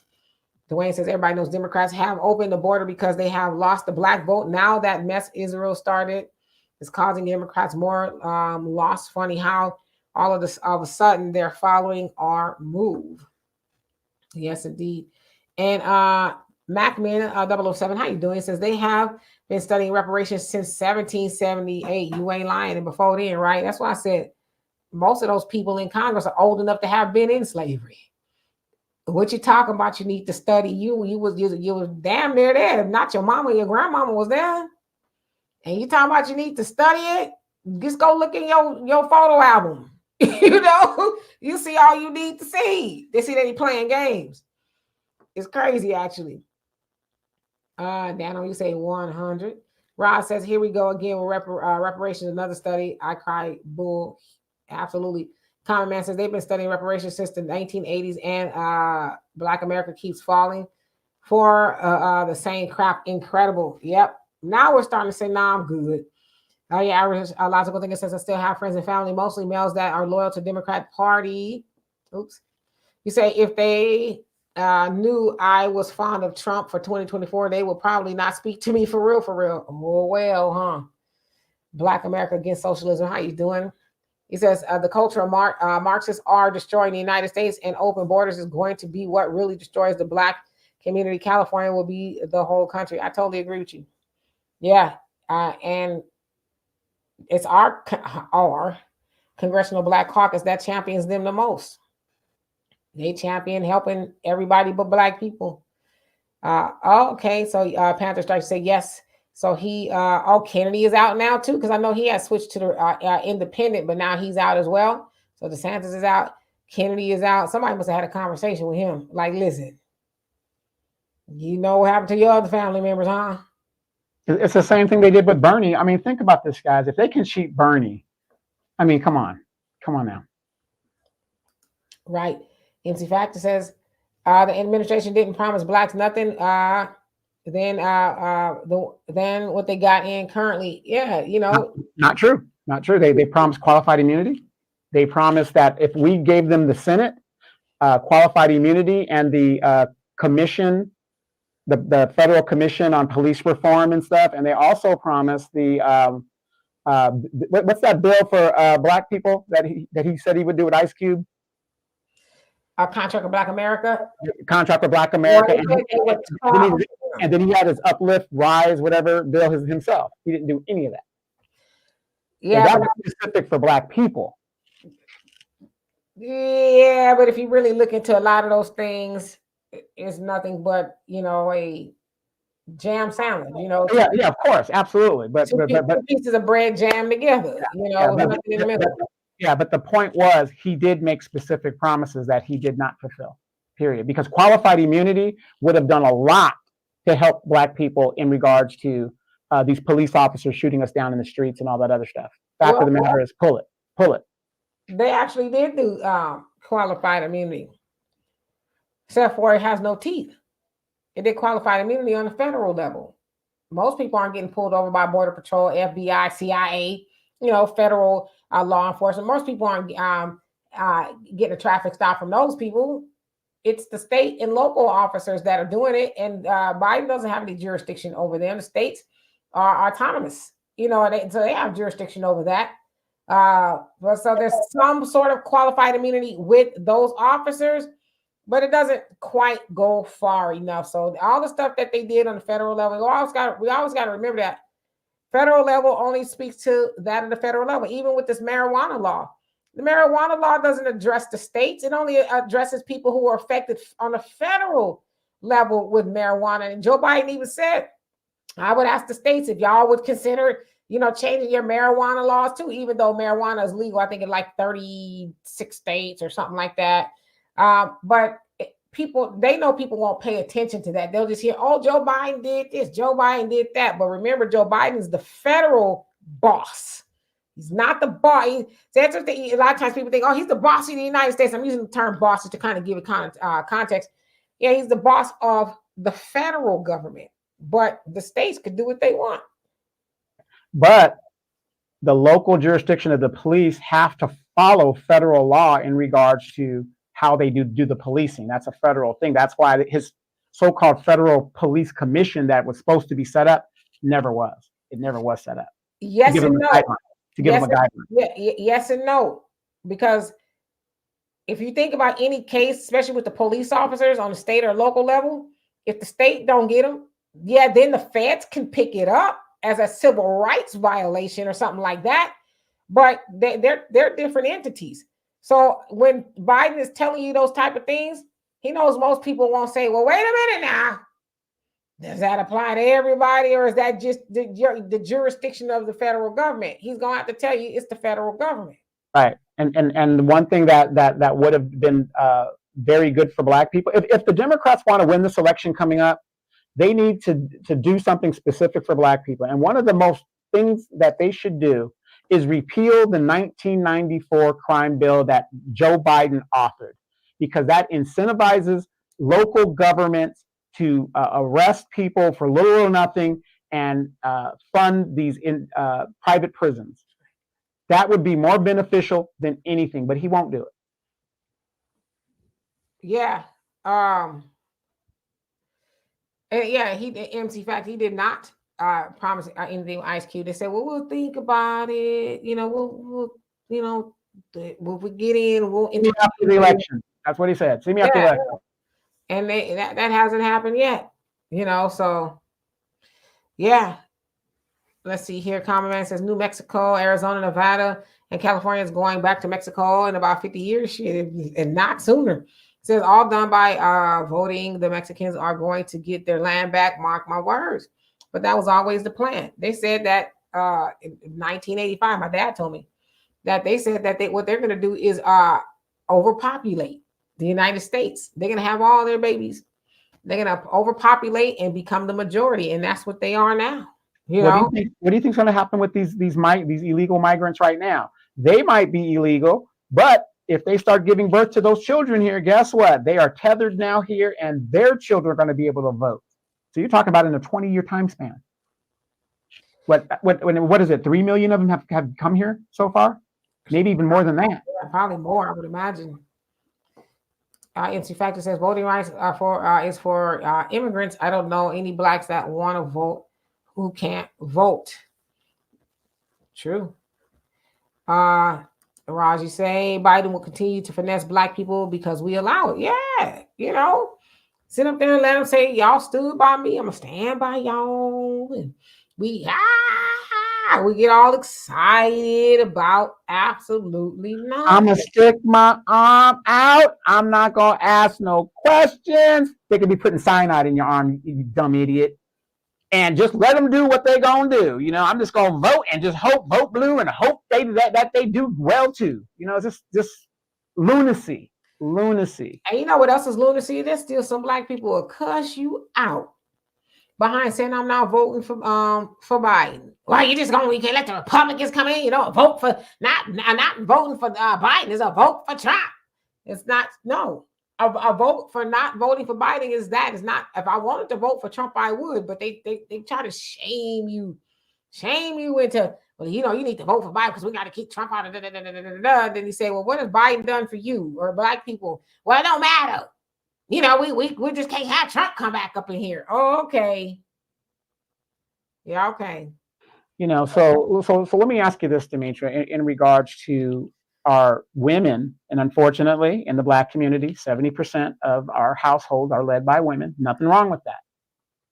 What can we do so that situations like this young lady's situation doesn't continue to happen? It's bad enough evictions are happening. We're at a point where the evictions are happening, and I rang the alarm over a year ago.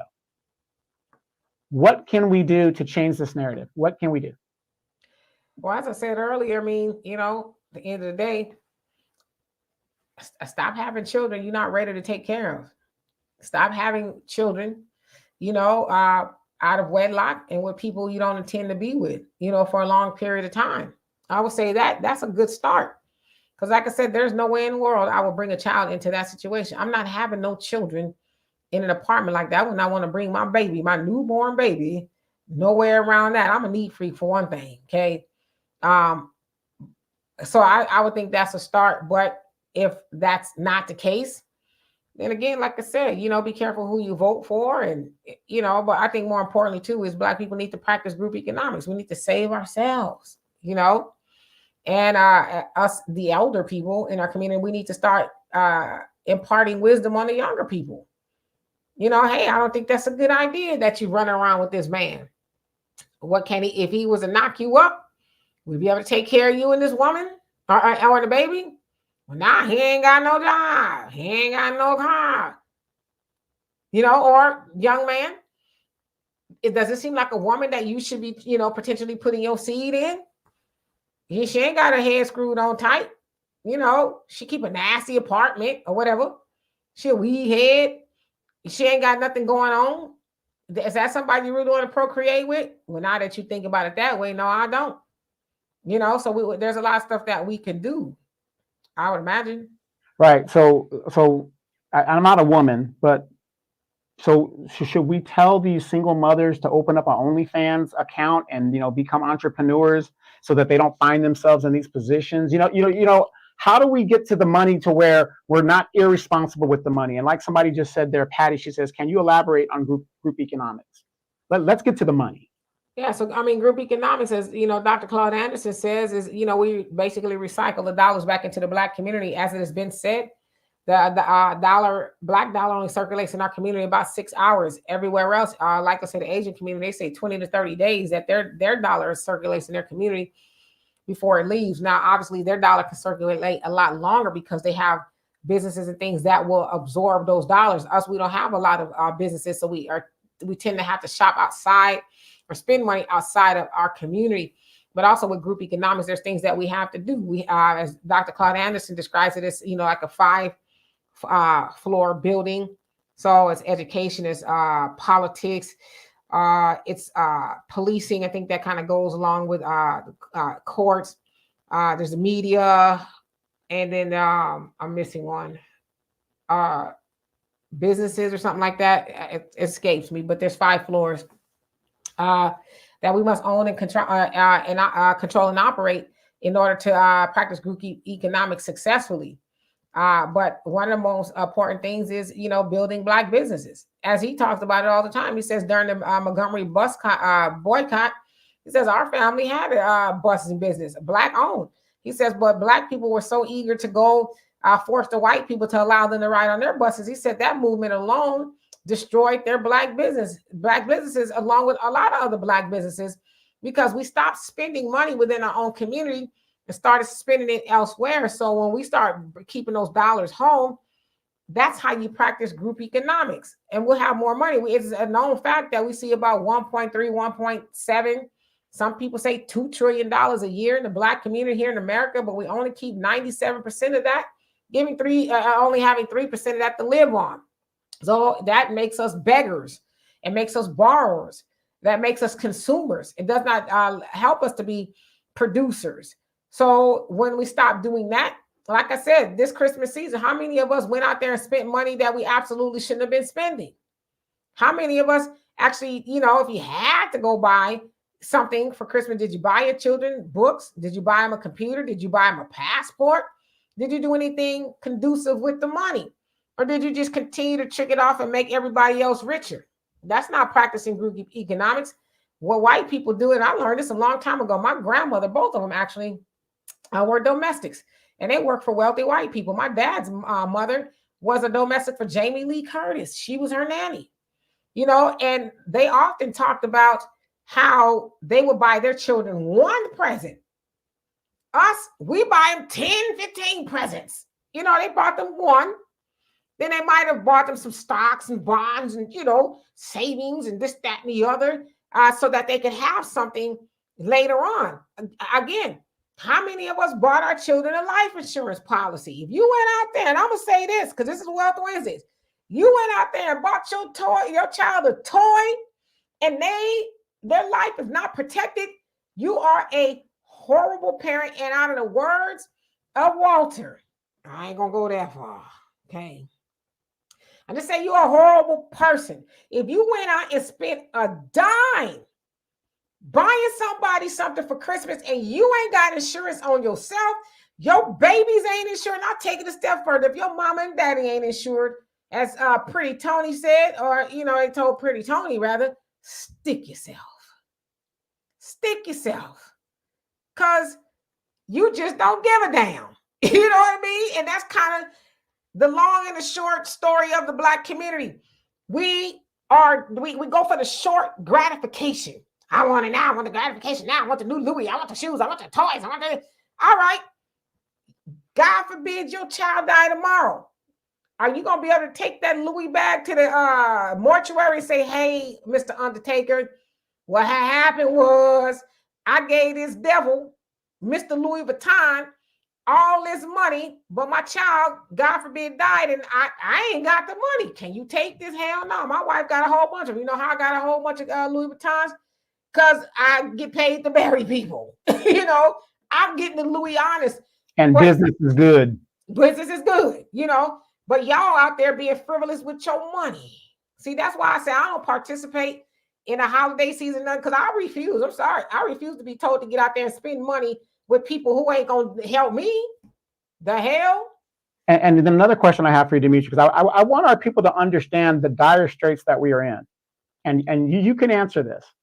Hillary Clinton lost in 2016, and Black people who are loyal to the Democratic Party lost their minds and went into survival mode. Is it not true? Under the boogeyman Trump, because we were so scared that it was over, that more Black businesses were started under the Trump administration than any time in the United States history? I don't know about any time, but there's definitely a lot of Black businesses started under the Trump administration. I think probably the most businesses that were started were after slavery, during the Jim Crow era and all of that kind of stuff, and right before the civil rights movement took off. We have a lot of Black people did start businesses during that time. So, So what happened? What happened now to where people are being evicted and this ain't going right, and we don't have any money in our community? But during Trump, that we survived 4 years of Trump, and matter of fact, did better in 30 years. Black people did overall better in a 30-year period under Trump. that we are in the position that we're in today? Well, because as they say, I guess it's a saying in the Bible. So see how hot it is. I'm burning up. It's only 57 degrees here. I mean, as they say, a fool and his money shall soon part. If you a fool and you got money, it's gonna burn a hole in your pocket. You're gonna go out there and get short-term gratification. You know, excuse my French. I try not to say this word on here, but you participate in a lot of nigga shit. You know what I'm saying? That's what we do in our community. Short-term gratification. Be the first one with your hand out. Oh, hey, I need help. For real? What you asking me for? Because see, I was responsible with my money. I didn't go off and trick off a bunch of my money, but you tricked off a bunch of your money. You ain't got nothing to show for it. And now you're talking about you need some help. So, you know, that's what happened. A lot of people just tricked off the money. There's a lot of people who bought shit. Stop cussing. Bought stuff that they didn't need. They you know, like I said, short-term gratification. See, I'm one of those long-term type of people. What does it look like in the long term? Like, y'all know, I like nice stuff. My thing is coats. I like nice coats in the winter. The most expensive coat that I purchased for myself, which is a lot for me, was $80. That's a lot of money. But I get them on sale. I got a coat. As a matter of fact, the coat that I had on yesterday, $35, and originally it was $120. So I like to buy stuff on sale. I'm not out there, just frivolously spending money. And Donovan, I'm a like you. I'll do some sort of escapism every once in a while, but I don't need to go to the movies every week. Every time something come out, I'm like, it'll be on TV, sooner or later. I could wait, because I know going to the movies is you can buy popcorn, drinks, and tickets and stuff. $50 for 2 people, and that's without the popcorn. Right. So, it's cool to do every once in a while, but, like I said, I'm gonna have my ducks in a row before I go do any of that. See, and these are the type of things we need to hear. And we're not sitting here saying we're experts or whatever, but I'm gonna give you even a better example. I was in the DR, and a friend of mine who was in the military, who's out of the military now, whatever, calls me. She didn't have $75, and she's living in Mexico and has a grown son with her. Why would I support a grown man and you in Mexico? But that's the lunacy that goes on a lot. And I don't want to say just our community goes on everywhere, but that's the lunacy that goes on with people who are irresponsible with their money. Ain't no way I'm doing none of that, and I ain't got the roof over my head taken care of. Shoot, even if I ain't got no money to pay my light bill. Hey, bro, did I didn't address you at all on here? This the first time you're on here? But hello to you. Even if I don't have no lights or water, hell, I'm gonna have a roof over my head. I'll figure the rest out. Mike Lewis, how you doing? He says, my mom called me every name in the book when I told her the truth about Obama and the Democrats.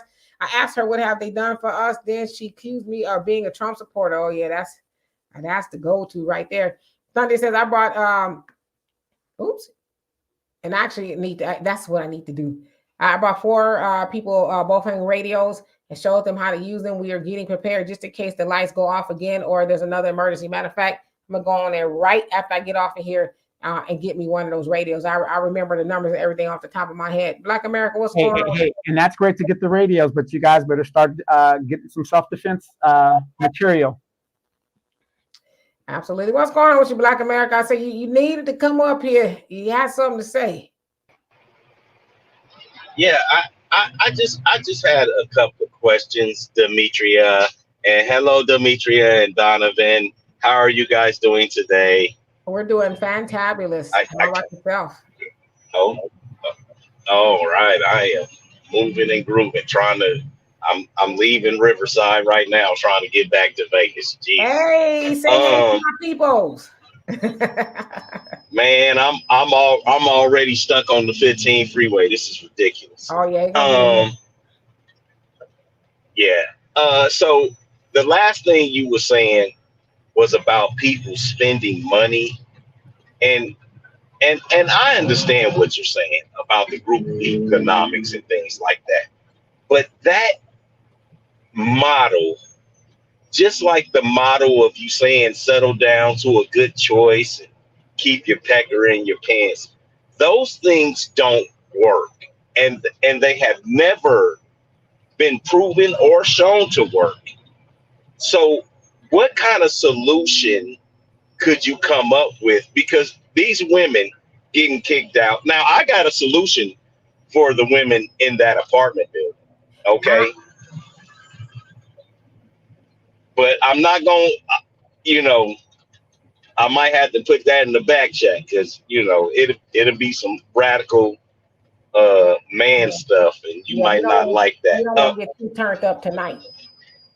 And, you know, and so what would be a solution? Because just like you said, people had all of that money. I'm going to give you a quick thing. My homeboy robbed the bank. He got out of prison. He got a PPP loan when he got out of prison. I tell him, listen, man, I buy houses in Georgia, right? I buy a bunch of houses in Georgia, like Macon area, 40, 50,000, right? Houses are cheap out there. Give me the money so I can go get you a house. I rent them out. I put them on Section 8. Okay. Couple of months later, he's flat broke. He don't have no money. Now, I know that the feds is going to come get him and he's going to end up back in the joint. What do you tell people that spend all of this money? And we know that most of the people that spend money in our community, you say purses, it's mostly women wearing these purses. What do you tell these people to do to try and help themselves? I mean, you could try, but they say you can lead a horse to water, but you can't make them drink. It ultimately be up to themselves. But I would say, you know, as a person, because I think, like I said this before, a lot of us have had people ask us, hey, can you help me? Whatever the case is. See, they get told no enough and they have to really get it out the mud on their own. Then they start thinking reasonably and responsibly. But as long as we keep extending life route to people who are making a conscious decision, you know, to trick off their money and all that, buy what they want, beg for what they need, as long as we can continue to be the safety net, then they don't think about the consequences. But if you really have to have a conversation with your landlord, or you pick up your phone and it ain't on or whatever, but you can look down and see that you got a nice pair of expensive shoes, then you start to think about those things. Like Donovan said, he got people all the time. Donovan called me like once a month, if not more, pissed off that somebody rang his phone talking about, can you loan me some money? I'm in a bad way or whatever. He's like, I just don't get it. I need the money, Nate. Yeah, you know, I'm like, well, shit, you ain't got to tell him. Yeah, there's nothing saying you need to, you owe them anything. I'm like, you know, what do you do to save money? You don't, you know, go trick all your money all irresponsibly. You save your money. So if you could do it, they could do it too. But some people just like, well, I'm not going to do it because somebody will help me. You know, and I'll take it a step further. I was going to say this earlier. As I said, if I was in control, especially with a lot of these governmental programs, yeah, I'm going to give it to the families who need it. It's temporary assistance for needy families, right? Hence the word temporary. But a lot of these programs allow people to stay on there indefinitely, whether it's housing or whatever it is. If I was in control, I'd say, hey, you know what? You got 4 years. You can at least get a 4-year degree or even a 2-year degree. In that time, we'll front the bill because it's going to be cheaper to front the bill for a full education, everything you need, than to pay for, you know, umpteen years of a person being on the system. Get your education, a skill, whether you want to go to trade school, whatever, learn how to do something so you can be upwardly mobile. You can stand on your own 2 feet. Now, after that time is elapsed and you haven't done any of that, then you're on your own. But you do not get the rest on pretty while the taxpayers front the bill. That's what I would do. You know what I mean? But some people will say it's me. Now, I'm not talking about people who are disabled and things like that or senior citizens. I'm not talking about them. I'm talking about the able-bodied people who are resting on pretty on the system. You know, as I said a couple of times, I'm not hating on nobody. But I'll go to the store quite a bit. And I'm pretty conscious of what I'm shopping and buying. And I do see people, you know, with baskets, not sometimes one, but 2 baskets of bullshit. Oh, excuse me. I'm tired. Baskets of, you know, a bunch of nonsense. And I'm, you know, pretty calculative when I'm shopping. Like, okay, I don't want to go too far over budget, but, you know, I think about those things sometimes. So that's some of the stuff that I would do. Learn how to get it out of the mud, like everybody else has to do. Because if the taxpayers stop working and paying taxes, then they ain't gonna get it either. I'm just saying. So let's see here. Now you know what, Thunder? I didn't watch anything the last couple of days. My daughter, she's been binge watching SWAT, the new SWAT with Shamar Moore. She likes Shamar Moore. So I haven't really watched anything. Brother Samuel, how you doing? He says, greetings, D&D. Using the holiday season to institute my workouts day one. Yeah, I'm glad that you're doing it now. A lot of people are like, I'm going to wait until January 1st. I'm like, no, I'm going to keep doing it now. You know, I fell off the wagon a little bit, yesterday. I ate the most sugar I've eaten in months yesterday. But you know what, though? I always tell people this, for $100, you can get a workout bench, put it somewhere in your room or in your garage, wherever it's at. And that way you can work out a little bit, even during the pandemic, because, you couldn't go to the gym at the time. So, so I'm not saying it's an excuse, but that way, if you really want to work out, you can work out without having to say, okay, let me get up, get my car, drive, whatever the deal is. I have a little workbench that I do. If I don't feel like going to the base gym, I just do it right here at home. Yeah, I mean, I work out at home too. I go to the gym probably once a week. We're gonna try to pick it up again. My daughter and I share it, so it's not that expensive. But I like working out at home. Jay, how you doing? He says, but you're against abortion. I'm confused. What poor women supposed to do if they're pregnant because they are being shamed for being poor mothers? Oh, you don't want my answer. Can I answer that right there? You should not be having sex if you're in a position of poverty.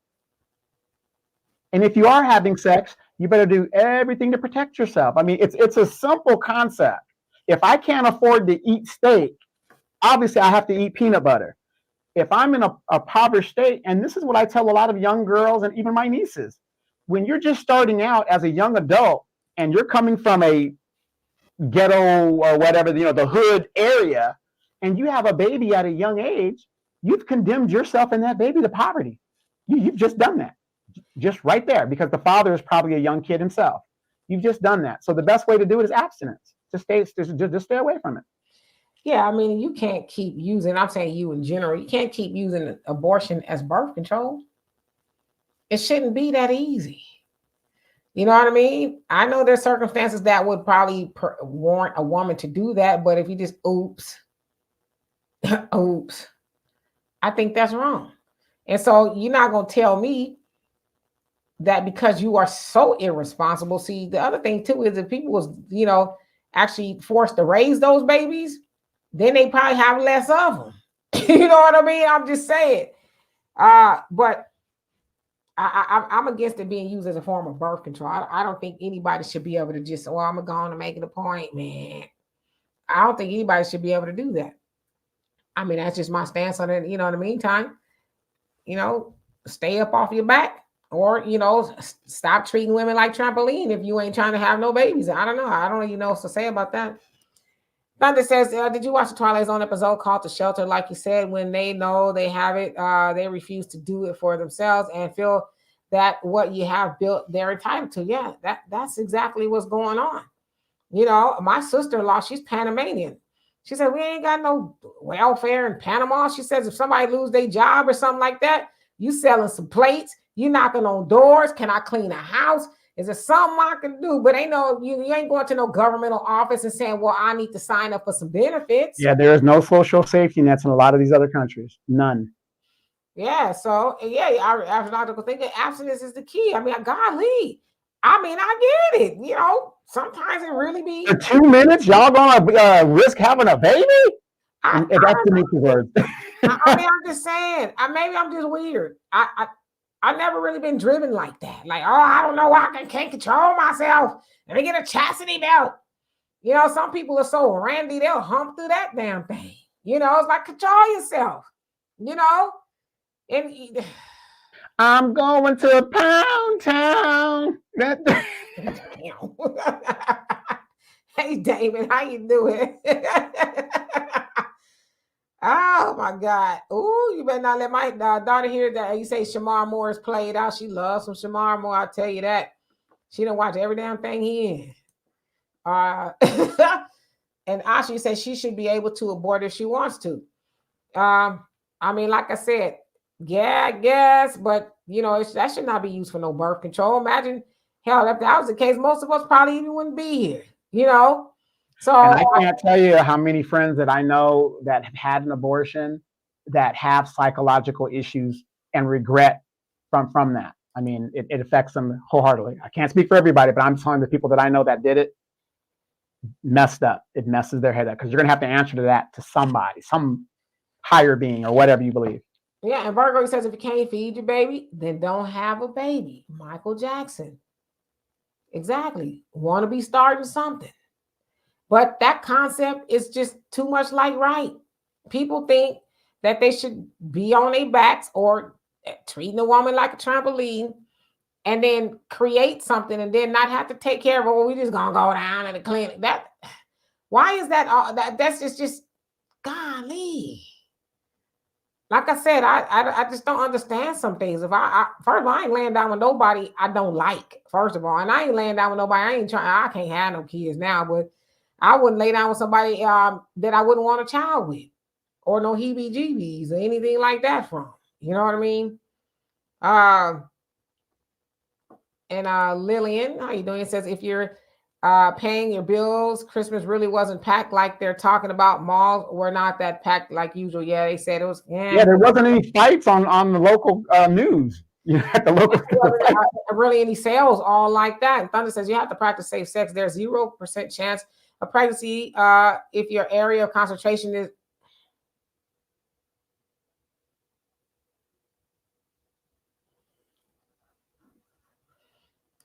Fell right into that one.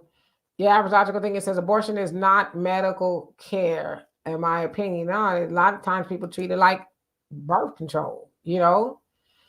Facts I feel says I disagree, Donovan. If blacks had to wait to be poor to have kids, black race would be extinct.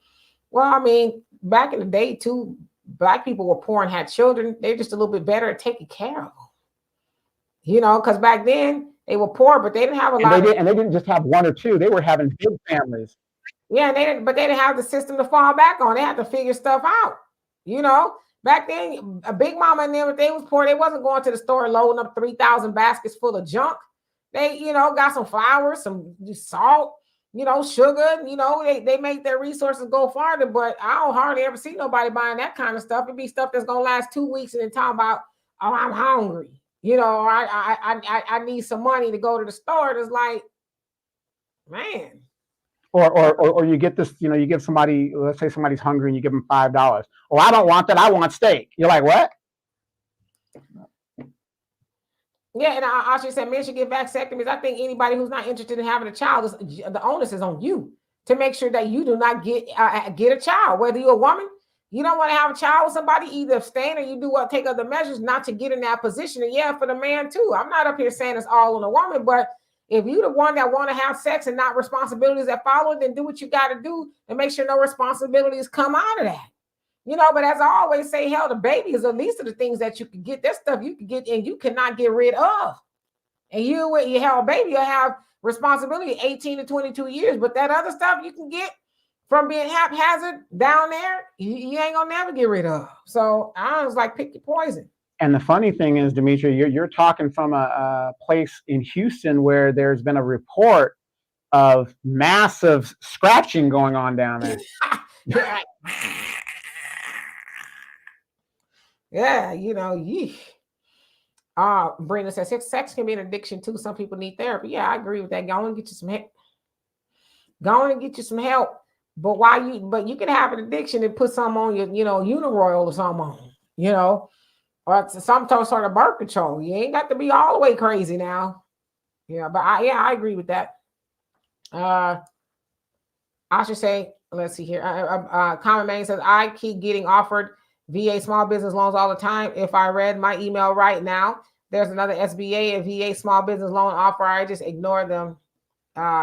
You say, Donovan, you probably get them too. Yeah. As a veteran, there is also a VA program where if you're opening a business, the VA will back your loan to open your business and get it started. So I know military isn't for everybody, but unfortunately, a lot of people are finding out. Instead of listening to Uncle Rufus, who got kicked out because he couldn't follow directions, the VA on the back end has a lot of benefits to go and do what it is you want to do. Demetria's daughter went to school free through the VA. My kids went to school free through the VA. Didn't have to worry about all that stuff. See, these are the things that we don't talk about. Rather than have my children sit in the hood and join a gang or just have no opportunity, hey, you want to run around and hold the gun? Go in the military and do it. You know what I mean? At least you'll get some benefits for it, and then, you know, do whatever you got to do. You know, so unfortunately, we always find stuff like this out after the fact. I can't tell you guys how many guys I grew up with that tell me right now to this very day, damn, Donovan, I wish I had gone out right out of high school like you did. I would have been done. I would have had this going for me, with that going for me, and whatever. Demetra, being the patriot that she is, we're trying to get her benefits. Yes, facts, not feelings. You said, guys, you are wrong, and it's dangerous to Black people existence to tie birth to how much money you have. I wouldn't necessarily say to how much money you have. I think it has a lot more to do with how much responsibility that you have. You know, we can advocate for Black people to have children, and we should, but we also need to advocate for them to be responsible, because there's a lot of people with money who are not responsible with their children. So I agree with you on that. But, you know, are you going to care for the child? Are you going to raise it and teach it something that it could use? Are they going to be conducive and helpful? And, you know, same difference in society. Like, are you just having them just to say, well, we got Black people here? You know, because there's a lot of people now, whether they Black, white, whatever, they having children, they ain't putting nothing into it, and they are demons on society. So I think it's what, if you're going to raise them responsibly, yeah, have as many as you want. Donovan tell you all the time, his people come from a plethora of children. You know, so I'm sure they wasn't sitting on, you know, Elon Musk type of money, but they were responsible with the children that they had, and they taught them stuff. Right, and and speaking for myself, I wanted a lot of children, and I still want some children. But guess what? It's economically suicide for me to have children, you know, to live a lifestyle that I want to live. I just don't want to do it, because I would have to pour so much money into those children.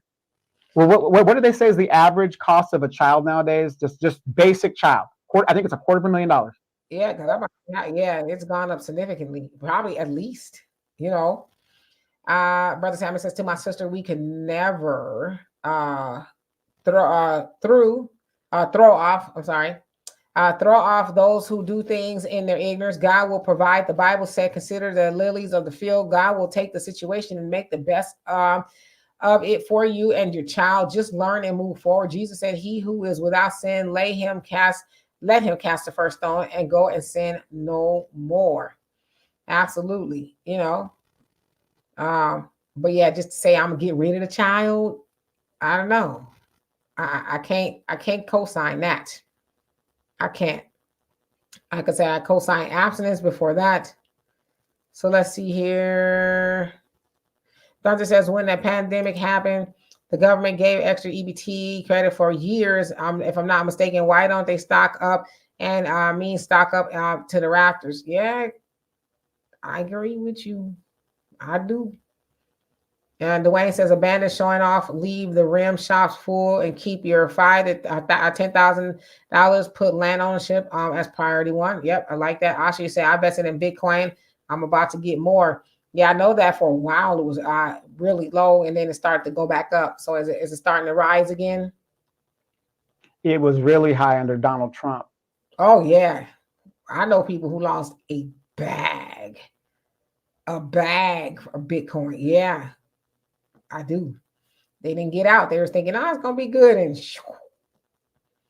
all you can do now is just let it ride. I already lost what it is. Just leave it there. Just see what happens. Yep. And Damon, he says dividend EFTs, and your comment cut off. Michael, how you doing? He says 300,000 for a child until he or she turns 18. Yeah, so you're saying that's about how much it is. To rate, yes, and that's a lot of money. I mean, how many people see that kind of money? Nobody say podcast. How you doing? And Nano, he says, I myself dollar cost average into Bitcoin. Okay. Donovan says, I'm not a financial advisor, but cat and dog food companies is a good investment. A lot of lonely people coming down the pipe. Oh yeah, one thing y'all gonna do is take care of y'all doggone animals. You right about that? And then Damien says dividend EFTs for long-term growth, silver, bullion, and Second Amendment. Got you. Our neighbor says Bitcoin value is based on a thought that hasn't stood the test of time. Warren Buffett says it's a scam. Yeah, Walter kind of says the same thing.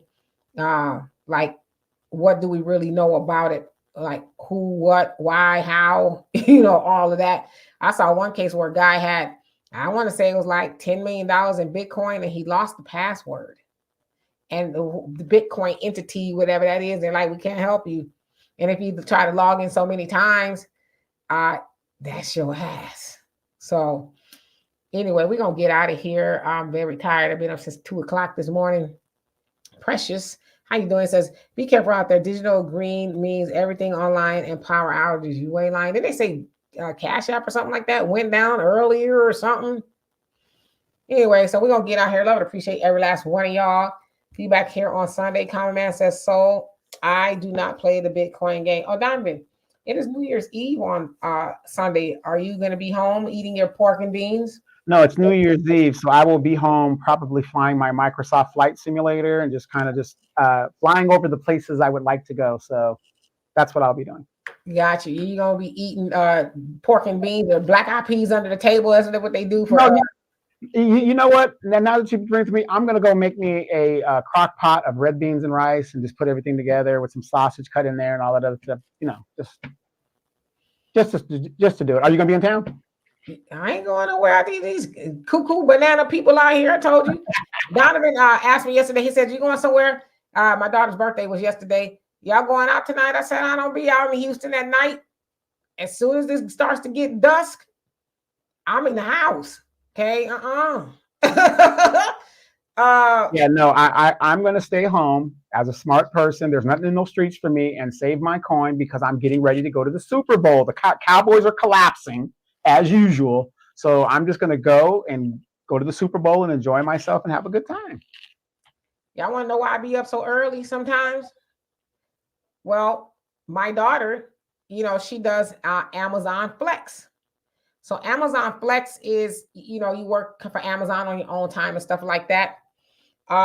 And you could do shifts all times of day and night. And so I'll go with her so she's not by herself because, a lot of times they send you to places that's kind of like out there. And so I'll say, okay, well, you get the shift really early or whatever when I'm not doing something, and I'll go with you. That way she gets done faster so she makes more money in the less time. And, we could just make sure that she's safe and not out. Because some of those places, boy, I'm like, and Amazon be letting people order stuff from some of those houses be way off in the sticks. And I'm like, nah, if it was me by myself, I would not be. They get their package on the street. Your package is on the street. You got to come out and get it. But, so that's partially, why I'm up early. So that's it. Nothing major. I do get up early sometimes on my own. But if I get up that early, I'll stay up and I'll just keep moving. Or whatever the case is. So that's partially why. Right. And before we go, I want to address an issue. For those of you guys that did not see the show yesterday, you can go on YouTube and you can re-see it. Please like, share, and subscribe to that one. I had to admonish this woman next door to me because she had a young admirer. So I don't want y'all to get jealous, but she had Demetra still got it. She had a young admirer was coming at her. Claws just going at her, right? And Demetra took care of the situation and just said, hey, it is what it is. So for all you ladies out there, again, notice Demetra is all natural and had a young Thundercat shooting his shot. And I want to say to that young Thundercat, very proud of you because it takes a lot to do that. So. It does, The young Thundercat, the operative word is young. Young. Okay. I be like, what kind of cereal? You like Cocoa Puffs or Lucky Charms? And no shade to that young man, the nice young man, but I'd expect they call the law on me, call the police. She over here committing crimes. This got to be illegal in 32 states. Very flattered, but Common Man says, I'm going to do like I do every year, watch the ball drop on TV. And at 12 o'clock, I'm going to drink a bottle of spring water and go to bed. I'll do you one better. I ain't even gonna see no 12 o'clock. I make it a point. Last night I was in the bed at 8 o'clock. I closed my eyes and got up at 2 something. But yeah, I don't even remember the last time I saw the ball drop nowhere. No countdown. You know, they're around the neighborhood, they'll pop fireworks and that'll kind of wake me up. I'm like, oh, okay, it's the New Year's. And then after 1,000 hours later, after they're done, I go back to sleep. You know, living in Mexico as I do now, I will be hearing a lot of. It's going to be going on all night, plus fireworks and all the other good stuff. I'm surprised you don't go out there. Hey, enough. I do, but when every family is doing it, you outnumbered. They're like, go in the house. For you, we tie you up and string you up somewhere. Virgo, you say, I live in the sticks, Dimitri, UPS, FedEx, and Amazon. I know, trust me. I'll be out there with my daughter. I'm like, if I was doing this by myself, because sometimes we will bump into other Amazon drivers, and they be out there. I'm like, man, y'all brave. Yeah, some of them places, I don't be a street light, no damn where. Like they be having moats and stuff. You got to drive over. I'm like, oh hell no. Shoot, the other night, when I got off of the show on Sunday, my daughter comes in because I tell her, I said, get as many shifts as you can throughout the day. As long as I'm not doing that, I help you. So I'm doing the show and she's at the door. She says, I got a shift. Hurry up and get off. Paid her $100 for 2 stops. So I was like, all right, I go with you. I was tired as hell. It was Christmas Eve. I was tired, but we went. So anyway, I'm going to get out of here. Must be nice. Young person, young woman, no children, living her life, money just to go to concerts and stuff like that and do whatever it is. See, that's what you're supposed to do if you're not out here not thinking, about what the outcome will be. Well, happy birthday to you, Arniva, on the 31st, and your average logical thinker sounds like it's your birthday as well on the 31st. So happy birthday to you all. I think we'll be here on the 31st. I don't know, maybe we'll do something festive. Donovan, I know you got a glittery suit some damn where in the closet. Just one of your glittery suits on, and then we'll Happy New Year. I think I got a silver Speedo. Oh, hell no. We're not coming on that day. Then we can cancel. The show is canceled. Then we have to be like,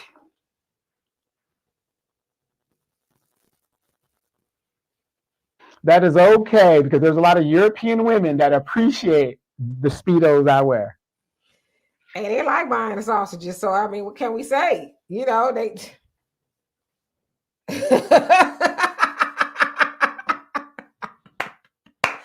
Anyway, let's get out of here before we get in trouble. My daddy do be watching. Donnie says, he said, still pulling them, you go, child. All right, I'm about to get out of here because I'm tired. But anyway, I love and appreciate every last one of y'all. Thank y'all for everything that y'all do for the show. We got one more show for the year, and that's on Sunday. Let's make it a good one. I don't know what we'll talk about. Maybe we'll just have a good time and talk about nothing specific. But if you guys will be here, we'll be here as well. You say you never see me with glasses. I wear these. I don't like these glasses. They kind of, see, it's kind of hard for me to see. I got black ones that I usually wear. They're pretty good, but these, they dirty. I wear these when I can't find my other ones. You know how old people do. Like, where are my glasses? Yeah, they on your face. You have that Sanford and Son drawer full of glasses. You have to pick. Right. But like, where your glasses? They on your face.